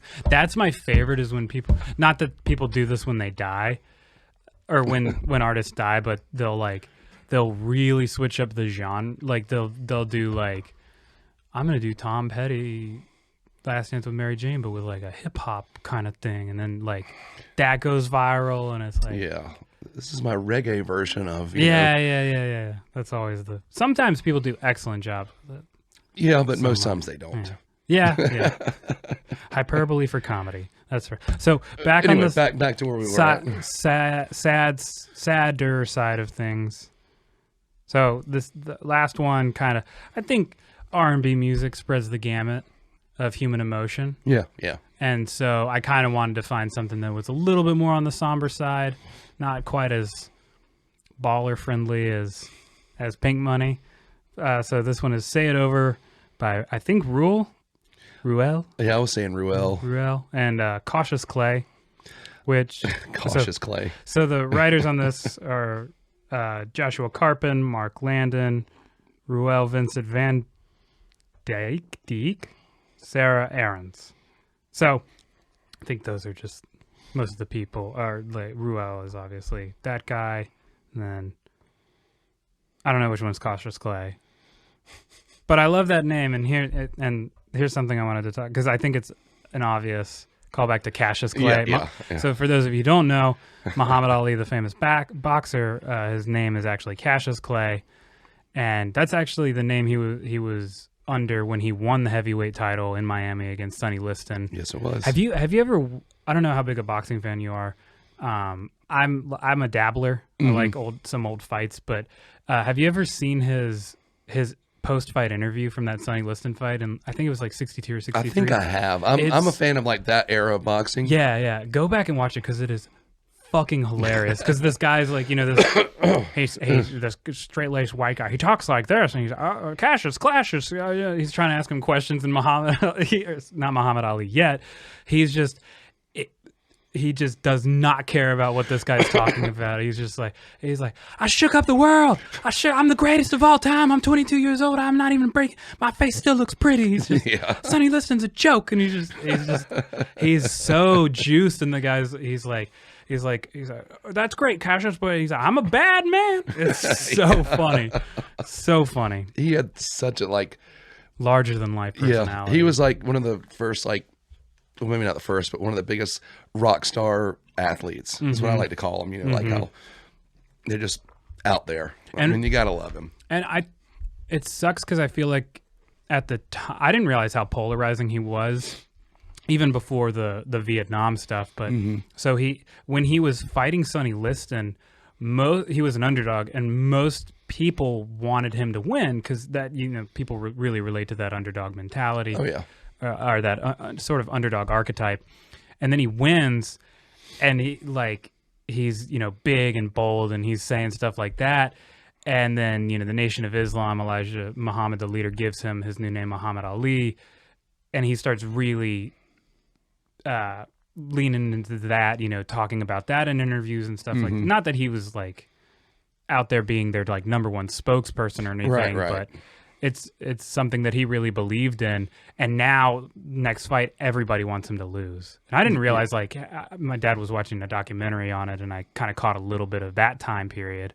And so that's why that was I'm bringing it up. It's just in the States that was not welcomed. Yeah. Not like now that we welcome any outside religions. Right. But yeah, it was very, especially that time. And then, of course, he refused to go to Vietnam, and a lot of people started disliking him for that. But fantastic boxer, and obvious the Cautious Clay's namesake. Yeah, that's hilarious. Who's Clay, and why is he so cautious? Why is he so cautious? So, say it over. First impressions. I didn't dislike it. It was a good song. It almost felt like I was waiting for it to like pick up. It almost felt like, and maybe I was probably just listening to it wrong, but the whole time I felt like it was building up, and it never kind of went over the peak. Like no payoff. Yeah. I mean, it was a good song, but I guess I just set my head up for waiting for this build up that never came. And that's really the only negative thing I can say about this song. It was a nice song. It was a completely different kind of vibe than the other two songs. But I guess, and even Trish the same way. It was just waiting. Yeah, it's more so subdued than somber. Like it really doesn't, it kind of stays where it started. Yeah, and maybe I was just putting too much into it. But like I said, it wasn't bad. It was just when you have an expectation that maybe I shouldn't have had. And it just never, there was no payoff at the end. There was no funky, there was no cleaning the kitchen, kind of thing. Yeah. Well, and this was definitely a little bit more removed from the other two. But I felt like it had kind of that slower, sadder R&B kind of vibe to it. Not focusing on more the happy sides of the relationship, but the more serious and sad and sometimes hurtful side of the relationship. And that's kind of why I included it. Is I wanted to balance it out a little bit, because again, it shows that there's a lot of diversity in these, and like not all these songs with these kind of throwback kind of feels are going to be all happy and happy all the time. And a lot of the the original music that they're pulling from, it wasn't just all happy and smiles. A lot of them focused on I mean, these songs are very I think I used this, but they they run the gamut, whole spectrum of human emotions, and as any good art form does. Yeah, I mean, and that's when you talk about like old R&B, well, the B is blues. Yeah, that's a good point. Yeah, and even old blues songs, they ran the gamut. Sure, yeah. There were happy blues songs. Yeah, most of them were not, but that's yeah. why they called it the blues. Yeah. But yeah, I mean, it was, for what it was good. Yeah, I guess I just was expecting a build up. And I might have done a better job with the order, because I think after the first two, this probably did land a little flat. Yeah. Maybe if I'd listened to it in the middle. Yeah. But and so it's actually your fault. Right. Yeah. So yeah. It's actually it's Ruel's fault. I'm gonna blame Cautious Clay. And you too can be expecting a call from our lawyers. Cautious Clay should not have been so ruining cautious. Our podcast. Yeah, you ruined our podcast. Clay, go for it. Go for it. Don't be so cautious. We're gonna. I was like, I was trying to go like thesaurus in my head. Yeah, be bold, Clay. Bold Clay. Be serendipitous, Clay. Be care to the wind, Clay. Yeah, be crazy, Clay. I like crazy, Clay. That sounds. Wasn't that a Buck Cherry song? Hey, you're crazy, Clay. but you mold so good. I don't know. I want to play. We're not quoting Buck Cherry on this podcast. Crazy Clay sounds like Plato's shitty, like Walmart brand. Crazy Clay. Well, actually, in this era, we couldn't call it Crazy Clay. We'd have to call it Mentally Disturbed Clay. Going off of Mentally Disturbed Clay, the last song. But even though it didn't hit me the same way the other two songs, I would recommend it though. Yeah. I mean, it was a well put together song, and like I said, I think I was probably in that more upbeat mindset. So I mean, yeah, I let it down. I pasted weird. I'll consider that for the future. It's fine. No, you're fine. Your replacement will do a better job when he starts next week. This podcast is a learning experience. Yes. He's got some big shoes to fill. Yeah, he does. But he's right now he's recording a bunch of cover songs in case someone dies this week. Stocking up. I love the idea of that. We got to do like a little stupid skit video of that and put it on YouTube. Oh yeah. Like, yeah, I just been spending the last couple months in the studio going over my death pool, recording some songs from people I'm suspecting will die soon. Yeah. Like turn over the shoulder and be like, "Hey, how old's some whoever? Like, they got to be dead soon, right? How old's Barry Manilow? He's got to be kicking the bucket soon. Paul McCartney's how old? Yeah. What do you mean John Lennon's dead? What? I missed it. Well, I guess I'll do some George Harrison. Yeah. What? Yeah. Hang on, I'm doing a cover of Plush. Yeah. Oh. I am not covering Ringo Starr. No. Ringo Starr couldn't even cover Ringo Starr. Sorry, that was my drumming. Mm-hmm. Almost as good as Ringo Starr. Almost. Okay, so are we done? Yeah, we're done. Yeah. Bit's done. All right, so we will go to our final entry. This is Alice in Chains. The song is called Died. It was off their box set called Music Bank, which was released in 1999. The song was recorded in 1998. It was one of two songs that were recorded during those sessions. The first one was called Get Born Again, which was released as a single, and this is called Died. These are the last two recordings that Lane Staley ever did in his life before he passed away on April 8th, 2002, which coincidentally was the same day Kurt Cobain passed away. Oh. Or was it April 8th? Oh, so it's coming up. Around the same time. Yeah. Oh, we got to get some covers done. They're already dead. Yeah. Oh, anniversary. Anniversary covers, yeah. But it's a complex business. It's very complex. Trying to pirate people's emotions. Anyway. So the song itself, and the irony is the last song Lane Staley ever records is called Died. Mm-hmm. And the song itself is actually about his fiance died in 1996.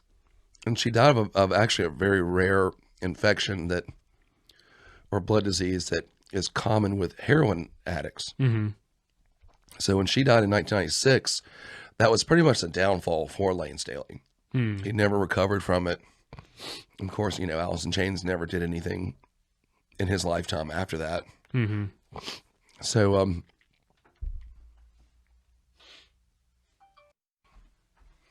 right. 3, 2, 1. So yeah, so he kind of spiraled downhill from that.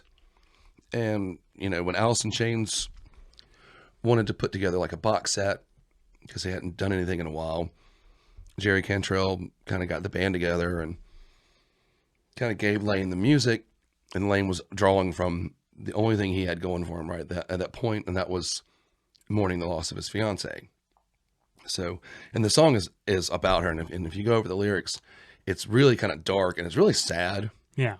Especially knowing what happened to him just a few years later, because he died of a drug overdose, but it's kind of thought of as that it was an intentional drug overdose. Mm-hmm.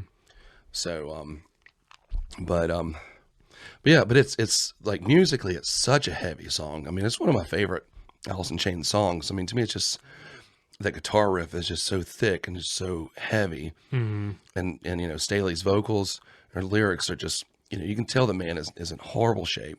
Yeah. In fact, they had to, when they mixed it and everything and got the song ready, they had to kind of fix his vocals because at that point he was so emaciated and he had teeth that had fallen out. Oh, jeez. Because he was just beyond enjoying using drugs. He was using drugs to stay alive. Mm-hmm. They said he weighed like 90 pounds. Oh, Jesus. Yeah, I mean, it was terrible. Yeah, I'm not real familiar with the history of Alice in Chains. Or with any of their music, really. I think I've listened to Rooster and Died. There's a lot more. Yeah. I'll dig out of this well for a while because they're one of my favorite bands. Mm-hmm. And I think a lot of their stuff is easy to have missed. Yeah. Well, and I feel like pretty much everything would be a deep cut for me, for the most part, just because I just don't, never really listen to them. I have some idea of some of their music for sure, Right. but it's just not a band that I gravitate towards in terms of their sound. Mm-hmm. This was tricky to like kind of get into. It was, you know, I it's almost like so sad. It's really hard to you know what I mean? It's like it's hard to. With the other two, it was like it seemed like a place that I could familiarize myself with because I had some sort of,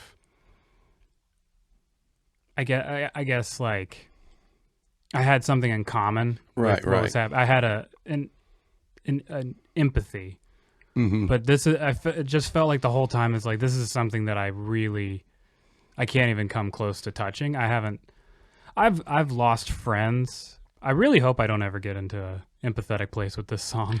Me too. Yeah. Shout out to Hey Sam, just stay alive. I don't want to. Trish, I don't want to get to this place. Trish, hang in there. Yeah. Was he using a lot of drugs before? He had passing? become a heavy drug user, kind of when they were touring on their first record. And of course, everyone in the band had their vices. He wasn't the only one. Yeah. But he gravitated towards heroin, and like Jerry Cantrell had gravitated towards cocaine. And it's just Lane just let it take him. Yeah. You know, he never like. And sort of what you're talking about is like maybe not in clear cut and dry terms was a suicide, but sometimes people in those positions they resign themselves to whatever happens. They just have no will to continue. So everything becomes like caution is just to the wind. It's I'm going to keep doing this, and then if I die, I die. And there is no. It's sort of like a point of no return kind of mentality. So he said his fiance had an infection, typically found in heroin addicts. Was she a heroin addict? Yeah. Oh, okay. Yeah, So they were both addicts together. That was pretty big in the Seattle area at this time. You know, Seattle, Vancouver. I've heard a lot of bad stories of the late 90s and heroin. Yeah, that was unfortunately a huge thing and took a lot of people from us during that time period. But yeah, he had become a hermit. He didn't associate with any of his bandmates. He didn't associate with anybody. And he just kind of walled himself up for the last like 3 or 4 years of his life.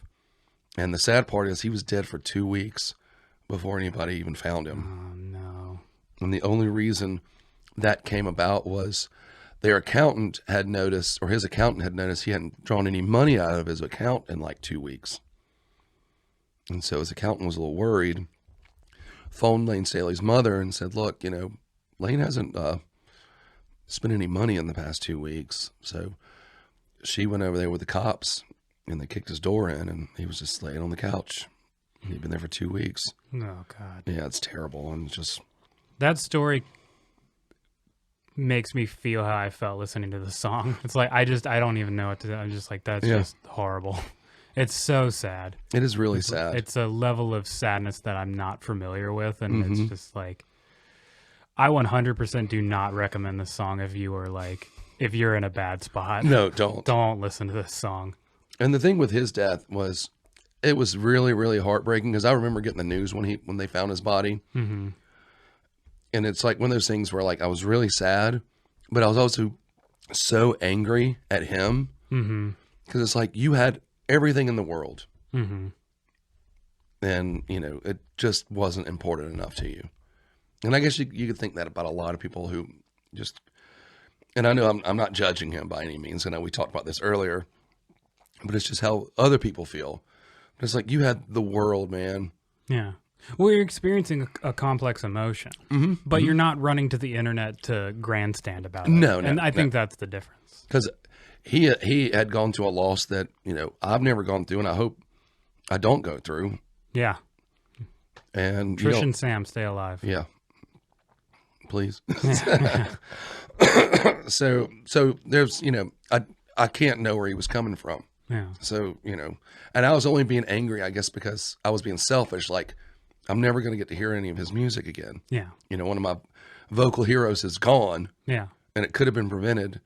Oh, woe is me. And see, it gets to that. And you got to Right. stop and go, well, you know, his Imagine mother. what he was feeling. Yeah. Yeah. Or Imagine his mother. Yeah, his mother had to go in there and see his 2-week-old corpse Yeah. laying on the couch. That's her baby. Well, and that's what I always try to bring it back to is imagine their next closest person who has to then deal with it. Yeah. Because it's like, and that goes for the people who are sympathetic and saddened by the news. It's also the people that are running to the keyboard and typing their bile and putting it out there. It's like, Right. would you say this to his or her mother, to their significant other? No. No. Because hopefully you have a shred of human decency. Yeah. So the internet just becomes this weird place of like moral grandstanding and self-promotion, and Yeah.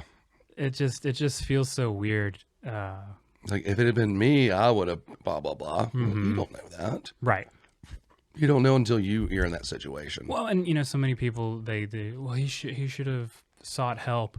And just speaking of it personally, if you've had experiences with it, if you were 100% committed to suicide, you know, the last thing you want to do is tell somebody, because it's going to keep you from what you. I'm saying if you are beyond the point of no return, like these people were, talking isn't going. They're not going to talk about it because they don't want help. Right. Right. They just want it to be over. So it's, you know, anybody listening to this, if you are in a place like that, please do go and get help. Right. But what I'm trying to speak to is the, you know, it's sort of like put yourself in their shoes. Yeah. And try to empathize with what they were feeling. They didn't want help. Right. And the last thing you need to do is judge them, because That's absolutely right. you know, there is someone that took a greater loss when they died than you did. So I'm always fascinated at all the stupid little sayings we hear as kids, and it's just like, oh, you just write it off after a certain point. And one of the ones coming up a lot recently is like, be thankful for your health. And it's one of those things you just like, yeah, whatever. And then when you become unwell, you're like, oh, I should be thankful for my health when I'm healthy. And yeah. I think that doubles for mental illness. Oh, of course. So, thanks for the downers. Well. So did you like the song or not? This one, it's a hard sell. Like, yeah, it is.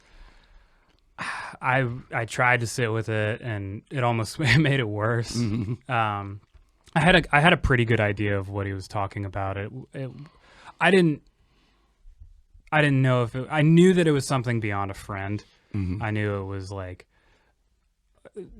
in this case, his fiance, or like a brother or something, or a mother. I knew it was like a way deeper connection than just like, and having a friend die is horrible. Oh yes, it is. Going off something else that I've learned about myself is I'm that cunt that when somebody has somebody they're close to die, and depending on my familiarity with the person, like I'll be the person that's like, seems like I'm way sadder than I should be. Mm-hmm. A good example of this is my a friend of mine's father passed away. Now he should obviously be torn up about that, and obviously he was. And I knew his dad well. Like spent a lot of time with him. But it was almost like I think he processed it well. Mm-hmm.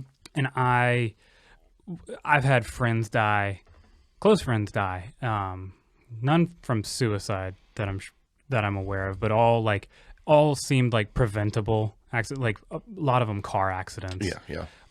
Sometimes drinking involved, sometimes not. And that's the one thing for me is like that's 100% preventable and didn't need to happen. Yeah. And I don't think I ever dealt with those properly. I don't think I ever my uncle dying, my grandfather dying. Like I don't process those kind of things well. Mm-hmm. And so what I do is I squash them down, and then when somebody close to me has somebody die, it's like all that comes back up for me, and I empathize way more with the person experiencing it than I think. It's another thing I had to take a step back from and look at, and I was like, you shouldn't be doing, like, you need to get it together. Like, you need to process these other things because it's weird. And I thought this was just an interesting song to kind of, it made me take a long, hard look at myself. Mm-hmm. And so I'm thankful for that. Yeah. And thankfully I was in I was in a good enough place this week to listen to all three of these songs. And I know I've related a lot of this back to me today, but I think I've learned a lot approaching subject matters that these songs mm-hmm. are touching on or directly pointing to. Yeah. And if somebody out there is listening is going through the same thing, I hope this helps, or I hope it can help people gain some empathy, or I hope somebody can glean something from it. So that's kind of why I spent time talking about it today. No, yeah. And that's because I like this kind of stuff and I listen to it so much. It has helped me to be able through, the past 35 years of listening to this kind of music to be able to process things in a way that I do process things, that, I can listen to things like that and I can, maybe relate it to something in my life one way or the other. And it helps me to process the things in my life by listening to someone else talk about in music form. Yeah. I mean, people say I listen to a lot of really sad music, but it's actually not as sad to me. It's cathartic. It's very cathartic. And the first two songs were very cathartic for me. This one it's another level deeper where I have no idea what this emotion is. You know what I mean? It's like, and I hope to never and wouldn't wish it on anybody. But. And to me, this song was very cathartic to me, even though I've never been exactly in that situation. It was still, it was more introspective for me to think about, well, and maybe, things. Positive side of things, maybe it can help you garner the empathy you need to deal with, like, to learn the lessons that you've learned, and to not jump on the bandwagon and, posthumously punish somebody for their actions and like get on how could he do this? Like, running to the internet and saying these things, like maybe it was an appropriate lesson for you. I mean, I think I definitely learned a lot from this song, but like I said, I definitely would not recommend this unless you're in a good spot, right? Or you're on the positive side of processing things, right? Because it's very dark. It is very dark, and or either if you need something to push you to have that breakthrough, then something like that is. And when I say breakthrough, like finally like getting over the hump you need to get over, to like finally have that breakdown. Yeah, you know what I mean? Sure. Yeah. So, no, I get that. Definitely. Like it's like medicine. Yeah. It's medicine that might, the shot might sting, but long term it's going to do you good. Yeah. Something like that. And I think this was, not to get too deep, but this was one of the songs when a few years after it came out, I went through a really, really bad breakup.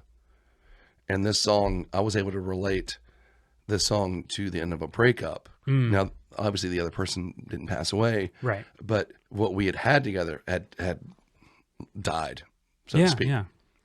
So, it's kind of like relating those two Metaphor is things. powerful. Yeah, Yeah. very metaphoric. And that was one of the songs that I really kind of ingested to kind of get myself, on the other side of it. So just to kind of get some more history of Alice in Chains. So you said this was recorded in 98, Yes. a couple years later. So they've done nothing since his passing? Like, Yeah. they still perform, or They actually, they weren't going to ever get back together when he died. And then finally, I want to say it was like 2006 or 2007, the three remaining members got together for the tsunami relief. Remember the tsunami? Was that in 06? I think it was 05. But they had guest singers. Mm-hmm.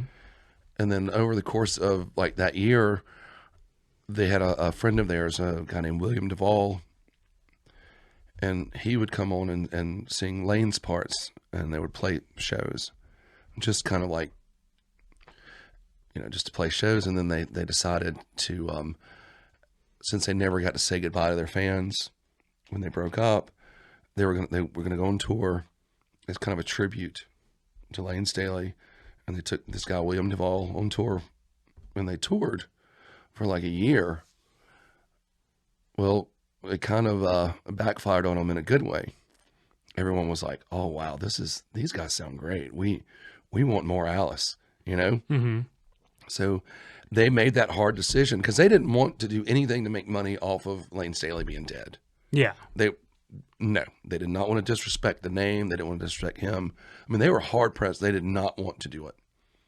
Well, the fan reaction over touring over a year and how much people were just like, you guys got to keep doing this. Mm-hmm. And they even actually went to Lane's mother and asked for her blessing.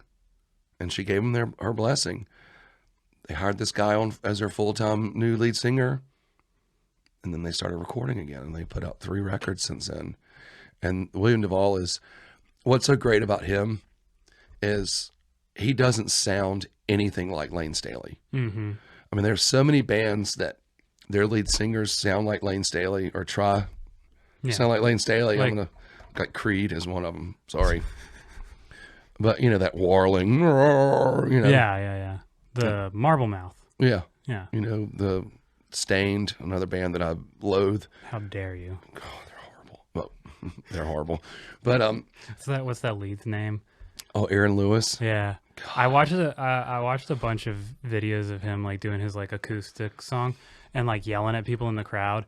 And I did glean something from that where I have like a lot of confidence to like not let a shitty crowd like have me hang my head in shame. Like, no, fuck you. Like, I don't have to do this. Like, so that's the one positive thing Stained has done. Well, the thing is, Sorry they ripped off your favorite band. if his music was worth listenable, then people wouldn't have to chit chat while he's playing. Over it.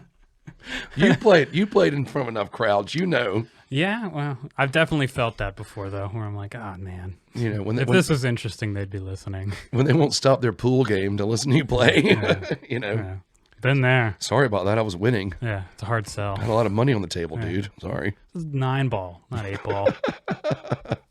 But, William Duvall, he doesn't try to act like Lane Staley. What I think is so great, what Lane Staley looked like. He was 6 foot tall, blonde, skinny blonde guy. Mm-hmm. Okay. William Duvall he's probably the same height, black guy from Atlanta. Oh, yeah. I'm familiar with this now. Yeah. Now you say that. I'm sorry I had to come to black guy, but yeah, now I know what you're talking about. No, I mean, I think that's complimentary because it's like the only person that could fill Lane Staley's shoes is this black guy from Atlanta. Yeah. Which I think he's absolutely amazing. I've seen him live with William Duvall, I think 5 times. And that's cool when you can change the recipe and the fan base still likes it, probably getting new fans. Yeah. That's something that's cool because there's a lot of bands that couldn't do that. And maybe that speaks to the power of the music. Yeah. And just how diehard the fan base is. Because I know, especially knowing you, if you love Alice in Chains, like you really love Alice in Chains. Where did the name come from anyway, by the way? It was kind of a joke. Let me try.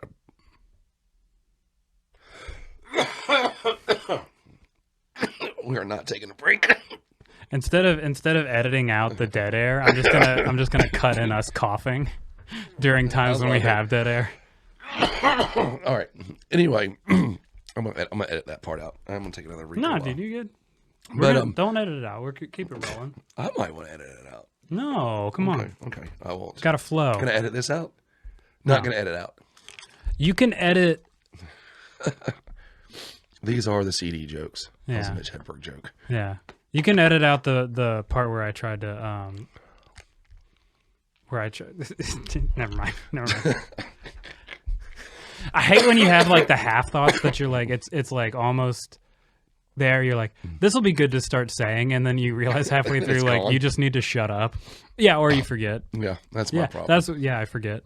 But anyway, Wow, so it's me just being like, you should just shut up. Lane Staley was in a band before the real Alice in Chains got together, and they went through a lot of names, but they had an idea of like, and it was called Alice in Chains, like Guns N' Roses, Alice in Chains. Oh, okay.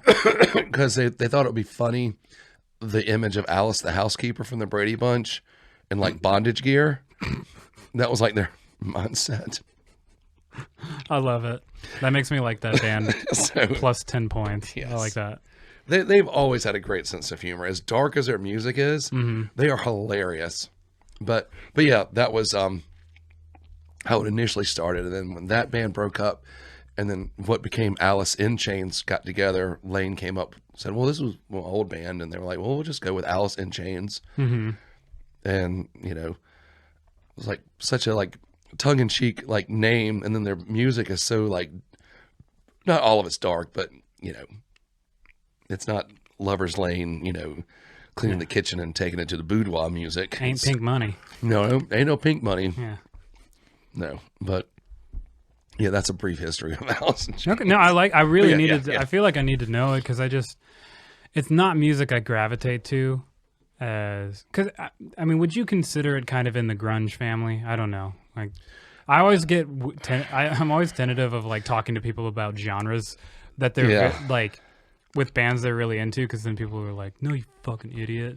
It's not metal. It's hardcore." I'm like, sorry. That's not a fair thing, because like they were adopted by the metal community when they came out, because and when their first record came out, Facelift, in 1990, of course it was played on Headbangers Ball, which that was a show on MTV that played metal videos.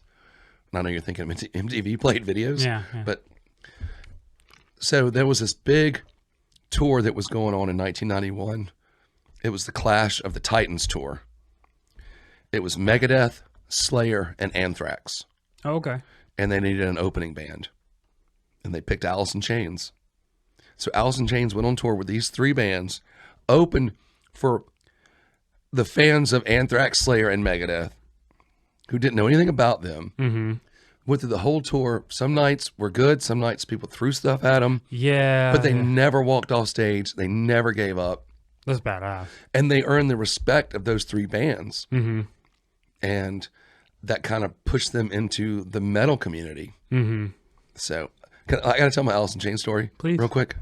Yeah, absolutely. That's what this is for. I am Alice in Chains guitar player and co-lead singer is Jerry Cantrell. I talk about him all the time because he's one of my favorite musicians and songwriters and guitar players, and he has 2 solo records that we're going to pull from. Okay. They're amazing. Anyway, so this is back, I think it was like 2008. It was before they had that comeback album. And we went and saw them. They were opening for Velvet Revolver. And it was at what was Lakewood Amphitheater in Atlanta. And it was me and my buddy and his wife, and we were up against the stage. So Alice comes out and they play a great show. And so my buddy's like, you know, they're finishing up and all that. And my buddy's like, run up the stage, see if you can get a guitar pick. So I ran up the stage, and I had broken my wrist. So I had like a cast on my left arm. So I ran up the stage, and their bass player, Mike Inez, he walks over and he sees me, and he flicks a pick at me, and I get it. And he was like, yeah. And this is when it got really good. So I got a pick from Mike Inez. I was like, oh, this is awesome. He turns around and yells across the stage to Jerry Cantrell and tells Jerry Cantrell to come over there. I'm not making this up. Swear to God. Jerry Cantrell walks across the entire stage, leans over and shakes my hand and puts a guitar pick in my hand. That's awesome. You could have shot me right there, and I would have been happy. Did you give one to your friend or you? No, My friend could get his own pick. I still have those picks. That's awesome. But yeah, Jerry Cantrell shook my hand on stage. That's awesome. In front of thousands of people. That's badass. Yeah, I will never forget that. If I saw that, I'd be like, they must know each other. I was floored. Yeah, that's awesome. What a great concert story. I know. Not that it matters. Did they play first or second? They played first. They were the opening band. That's cool when you like, just in terms of like putting myself there, if as a musician, if I was like the opening act and there were people that specifically there to see, that'd be really cool. Mm-hmm. So that's such a cool moment to hear about, like sharing with because I'm sorry, what was the other band you said? Velvet Revolver. Velvet Revolver. Like everybody was there to see Velvet Revolver, so I think that's so cool. Yeah, it was. Sorry to make it about me again. That's all I've done this podcast. You got some cover tunes you want to spit out? Yeah. I'm just kidding. They've got this great song, Chicken. Chicken. Yeah, on the anniversary of his death. I'm gonna. Yeah, they've come to eat the chicken. Oh yeah. See, I can't even do it with this voice. That is the one song that I'm very familiar with because it's my poser song from when I started getting into heavier stuff. But I love the vocals on that song. His range is insane. It's so well done. That was before things went bad, I'm assuming. Yeah. Because that's one of the things about drug abuse and overindulging. That's like one of the first things to go is your voice. Yeah. Now their third album, the one after that one, he still kept a good voice, but you could tell, which their third album, and I'm going to dig deep in that one over the course of this podcast, not this one right now, but strap in, folks. We got another 3 hours. We ordered the pizzas and we're going to have hookers come in. Yeah, I saw a case of wine in there. Yeah. But it's a very underrated album. We could just like do this for hours. So we need to. We gotta pivot this into like another show. Like we've talked about doing some Patreon kind of stuff at some point. Like just us talking for however long and just bullshitting. Yeah, just coming like an offshoot. Coming up with bad facts and misinformation. And we'll make that our like a Patreon only. So. Yeah. And just we can put the bow on it and kind of do our outro. We can do our outro, but officially the music has died. Sorry, bad joke.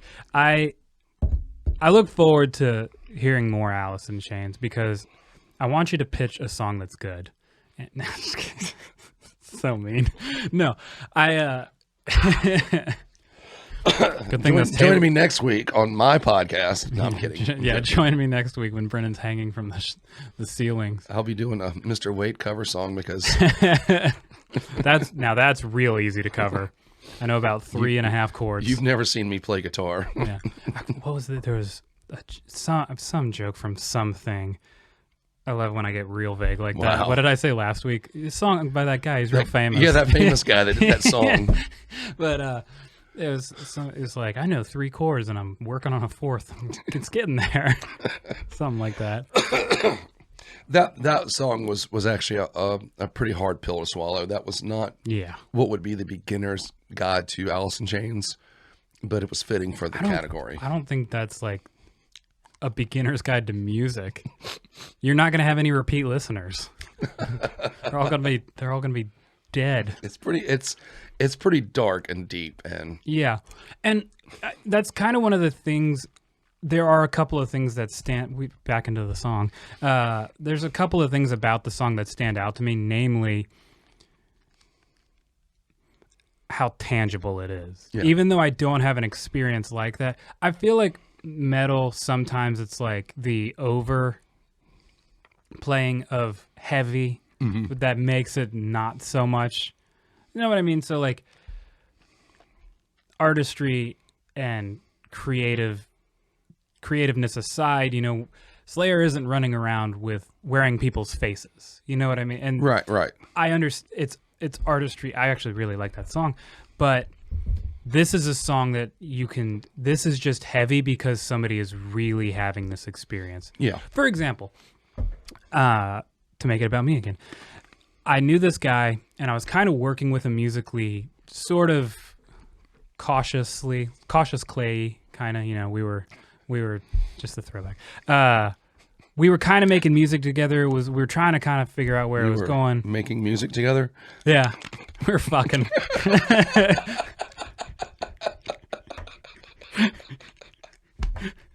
And one day while we're fucking. Sorry. It's okay. No, it's about you, so.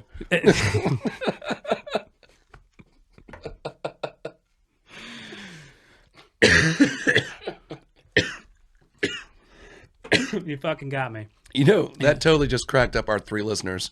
Yeah, yeah, all 2 of our SoundCloud subscribers. But anyway, sorry. No, I love it. One of my favorite things in this life is to make somebody laugh. Yeah. So, and I've had to try really hard to practice at not laughing at my own material. Yeah. Because there's nothing worse than going up on. I've dabbled in stand-up comedy, and I've gone up and said a joke, and I've been the only one laughing. So you really have to practice not laughing, because at least if you crack a joke and nobody laughs, you brush it off like, yeah, I didn't even think it was funny. But when you laugh and you laugh hard, you're like, God, it's like walking up to the front of the room with a boner and being proud of it. So I'm working with this guy. Yeah, and sorry. No, it's totally fine. One of the things you do with musicians when you're, God damn it, when you're fucking each other. When you're in the early stages of making music, what you do is you share things you've made up to that point, so you can kind of like, oh, this kind of gels with that, like maybe we can turn this into something. And he had this song. It was kind of a country song, and it was beautiful. It was, I mean, in terms of things I've listened to from people that are peers of mine, it blew me away. It was all about his friend who had a tragic accident, ended up deaf, but he would still play music with them, and he played bass so that he could like feel it because he couldn't hear, and like he would get so excited when they were both in tune and he could feel it. And it was he ended up dying falling out of a tree stand while he was hunting. It was this beautiful song, and I hadn't even come close to writing anything as deep and as like pure as that. And then after he played it a couple times, and then it was just like there were always kind of people around, like a roommate of his or something. This night it happened to like it was just him and I was talking to him, and I was like, you know, that song you wrote, like that's really beautiful, there's really something there. And he was like, oh yeah, it's not a real story. And I was like, it was so disappointing. Oh, wow. It was one of those things where I don't think it's a big deal if an artist performs a song and somebody else has written it, but it's this deep thing, because it's like I can still attach it to the songwriter. But that was almost like,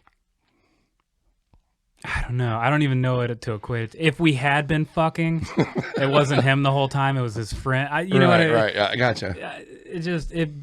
It took me aback, because I'll tell you what, I was working on a song at the time about a friend of mine who had recently died in a car accident, and I was trying to get there, and sometimes you're too close, and it's just like, you know, it's like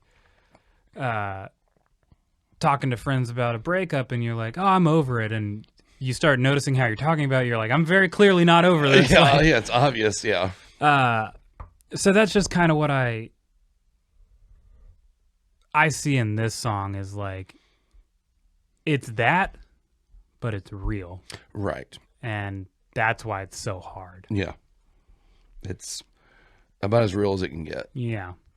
And you can hear the pain. I mean, the physical manifestation of the coping Yeah. and the pain and the fact that he's not this isn't Rooster. It's not that powerful, like standing up with your foot on the monitor, singing to a crowd of 1,000 people. I mean, it's weak. Yeah. I mean, it sounds like he barely made it through the song. Yeah. And he did, because he was in such bad shape because of the subject he was singing on. Yeah. Like, that was a direct result of what you're hearing, and you're hearing it in the flesh. Like, you know, this is why his voice sounds so bad, is because of what you're hearing him sing about.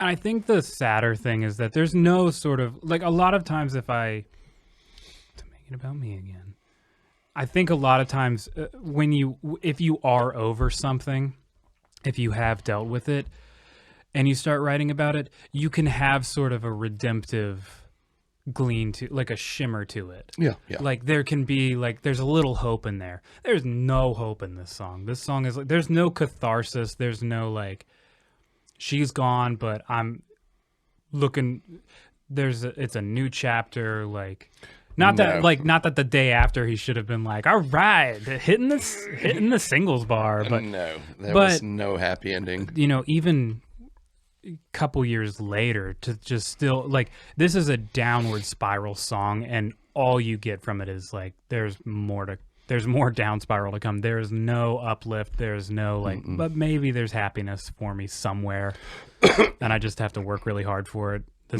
He wasn't even looking for it. No. I mean, you know, yeah, that's like, fuck, dude. It's a hard song. I mean, it is a really hard song. Yeah, but that's about as real as it gets, right there. Yeah, you know. Yeah, it's a lot more real than, I don't know. I think it's important. I think it's important for people to understand that there's always a shittier situation. Yeah, no matter what you're going through, and that's something that I try to keep in mind, like, when I'm getting down, because that's the thing, is like, you have such a tendency as a human to, like, when you start going through bad times, it's usually after, like, some pretty good times. So you start equating it like, well, things were good just a week ago or a couple days ago, and it's like, now it's the worst it's ever been. Right. It's like, well, yeah, it could be worse. Maybe compared to the last 2 weeks. Yeah. Yeah. Like, all right. Well, on that note, we got to end on a happy note. We can't end there. We got to come up with something. Something good. I mean, you can hear me. Next week, we'll be all healed and not gravelly voiced and coughing and as the pollen, I think, is being evicted. Baptized in that sweet, sweet COVID vaccination. Yes, yes. By the way, we did that not for the safety of anybody else or the people who can't receive vaccines. We just did it so we can open mouth tongue kiss in a couple weeks. Yeah, because I miss it. and I was one of those people that I did not do the whole thing on Facebook where I took a picture of my card. I guess I just kind of did that. Well, this isn't Facebook because nobody's going to see this. Okay. Our 2 SoundCloud viewers are going to really like that. Yeah. They're going to really support my decision. There goes our $6 in Patreon money. I like that. Yeah. I like that people are getting the vaccine and taking it seriously. Having had it, I'm still not 100% on how I feel about all the overarching things about the vaccine questions and stuff like that. But I really don't like the people who are like, it's like that, again, like holier than thou kind of walking around like, I did this for you. I know. I'm a good person because I did this. No, like, yeah, you can still be shitty. Yeah. Kind of like, you know, if you post about this, kind of like you're doing. Yeah. I mean, most of us, at least, and I'm sure you too, but before we could start kindergarten, we had like all kind of vaccinations. MMR and... Yeah, all those measles, mumps, and the R. Rubella. Rubella, that's it. Mm-hmm. Tetanus. Tetanus. When I started college, I had to go through another round of vaccinations. So it's not like this is anything new. No. And I wasn't given a cape and called a hero when I got my MMR, when I was 5. Yeah. Like, look at me. Of course, there was no social media then, so I couldn't brag about How did people live before, I know, right? before they could curate their lives and brag about things they do Yeah. that have almost no consequence or value? Yeah, I know. It's like, I'm just going to start posting like, hey, I got out of bed this morning. Yeah, right. Yeah. Look at me. So one of the things I'm horrible about is like self-promotion. I'll self-aggrandize like a motherfucker, but I'm self-promoting on social media. It's really tricky for me, and it's one of the things I struggle with. And one of the things I keep coming back to when people are like, you need to take it seriously, you need to self-promote, you need to get your shit out there in front of people, you need to post pointless, stupid things that are completely unrelated to what you're doing. And it's just like, God damn, how did bands ever survive before social media? It's almost like you had to be good at something. Exactly. Fucking crazy. Exactly. You almost had to like have talent. Yeah, and I mean, that's always my go-to is like, well, if the music's good, I don't think it matters if I posted a meme that week, you know? I mean, I don't think Led Zeppelin had a Facebook page when they started out. No. I think they had probably, MySpace. They probably don't have anything to do with any of that shit. You know, like the big bands that got grandfathered into this social media age, especially the old school dudes. There's a team of people that their assistants haven't even fucking met managing all that shit. You know what I mean? Yeah. They don't even come close to the people touching that. So. Right.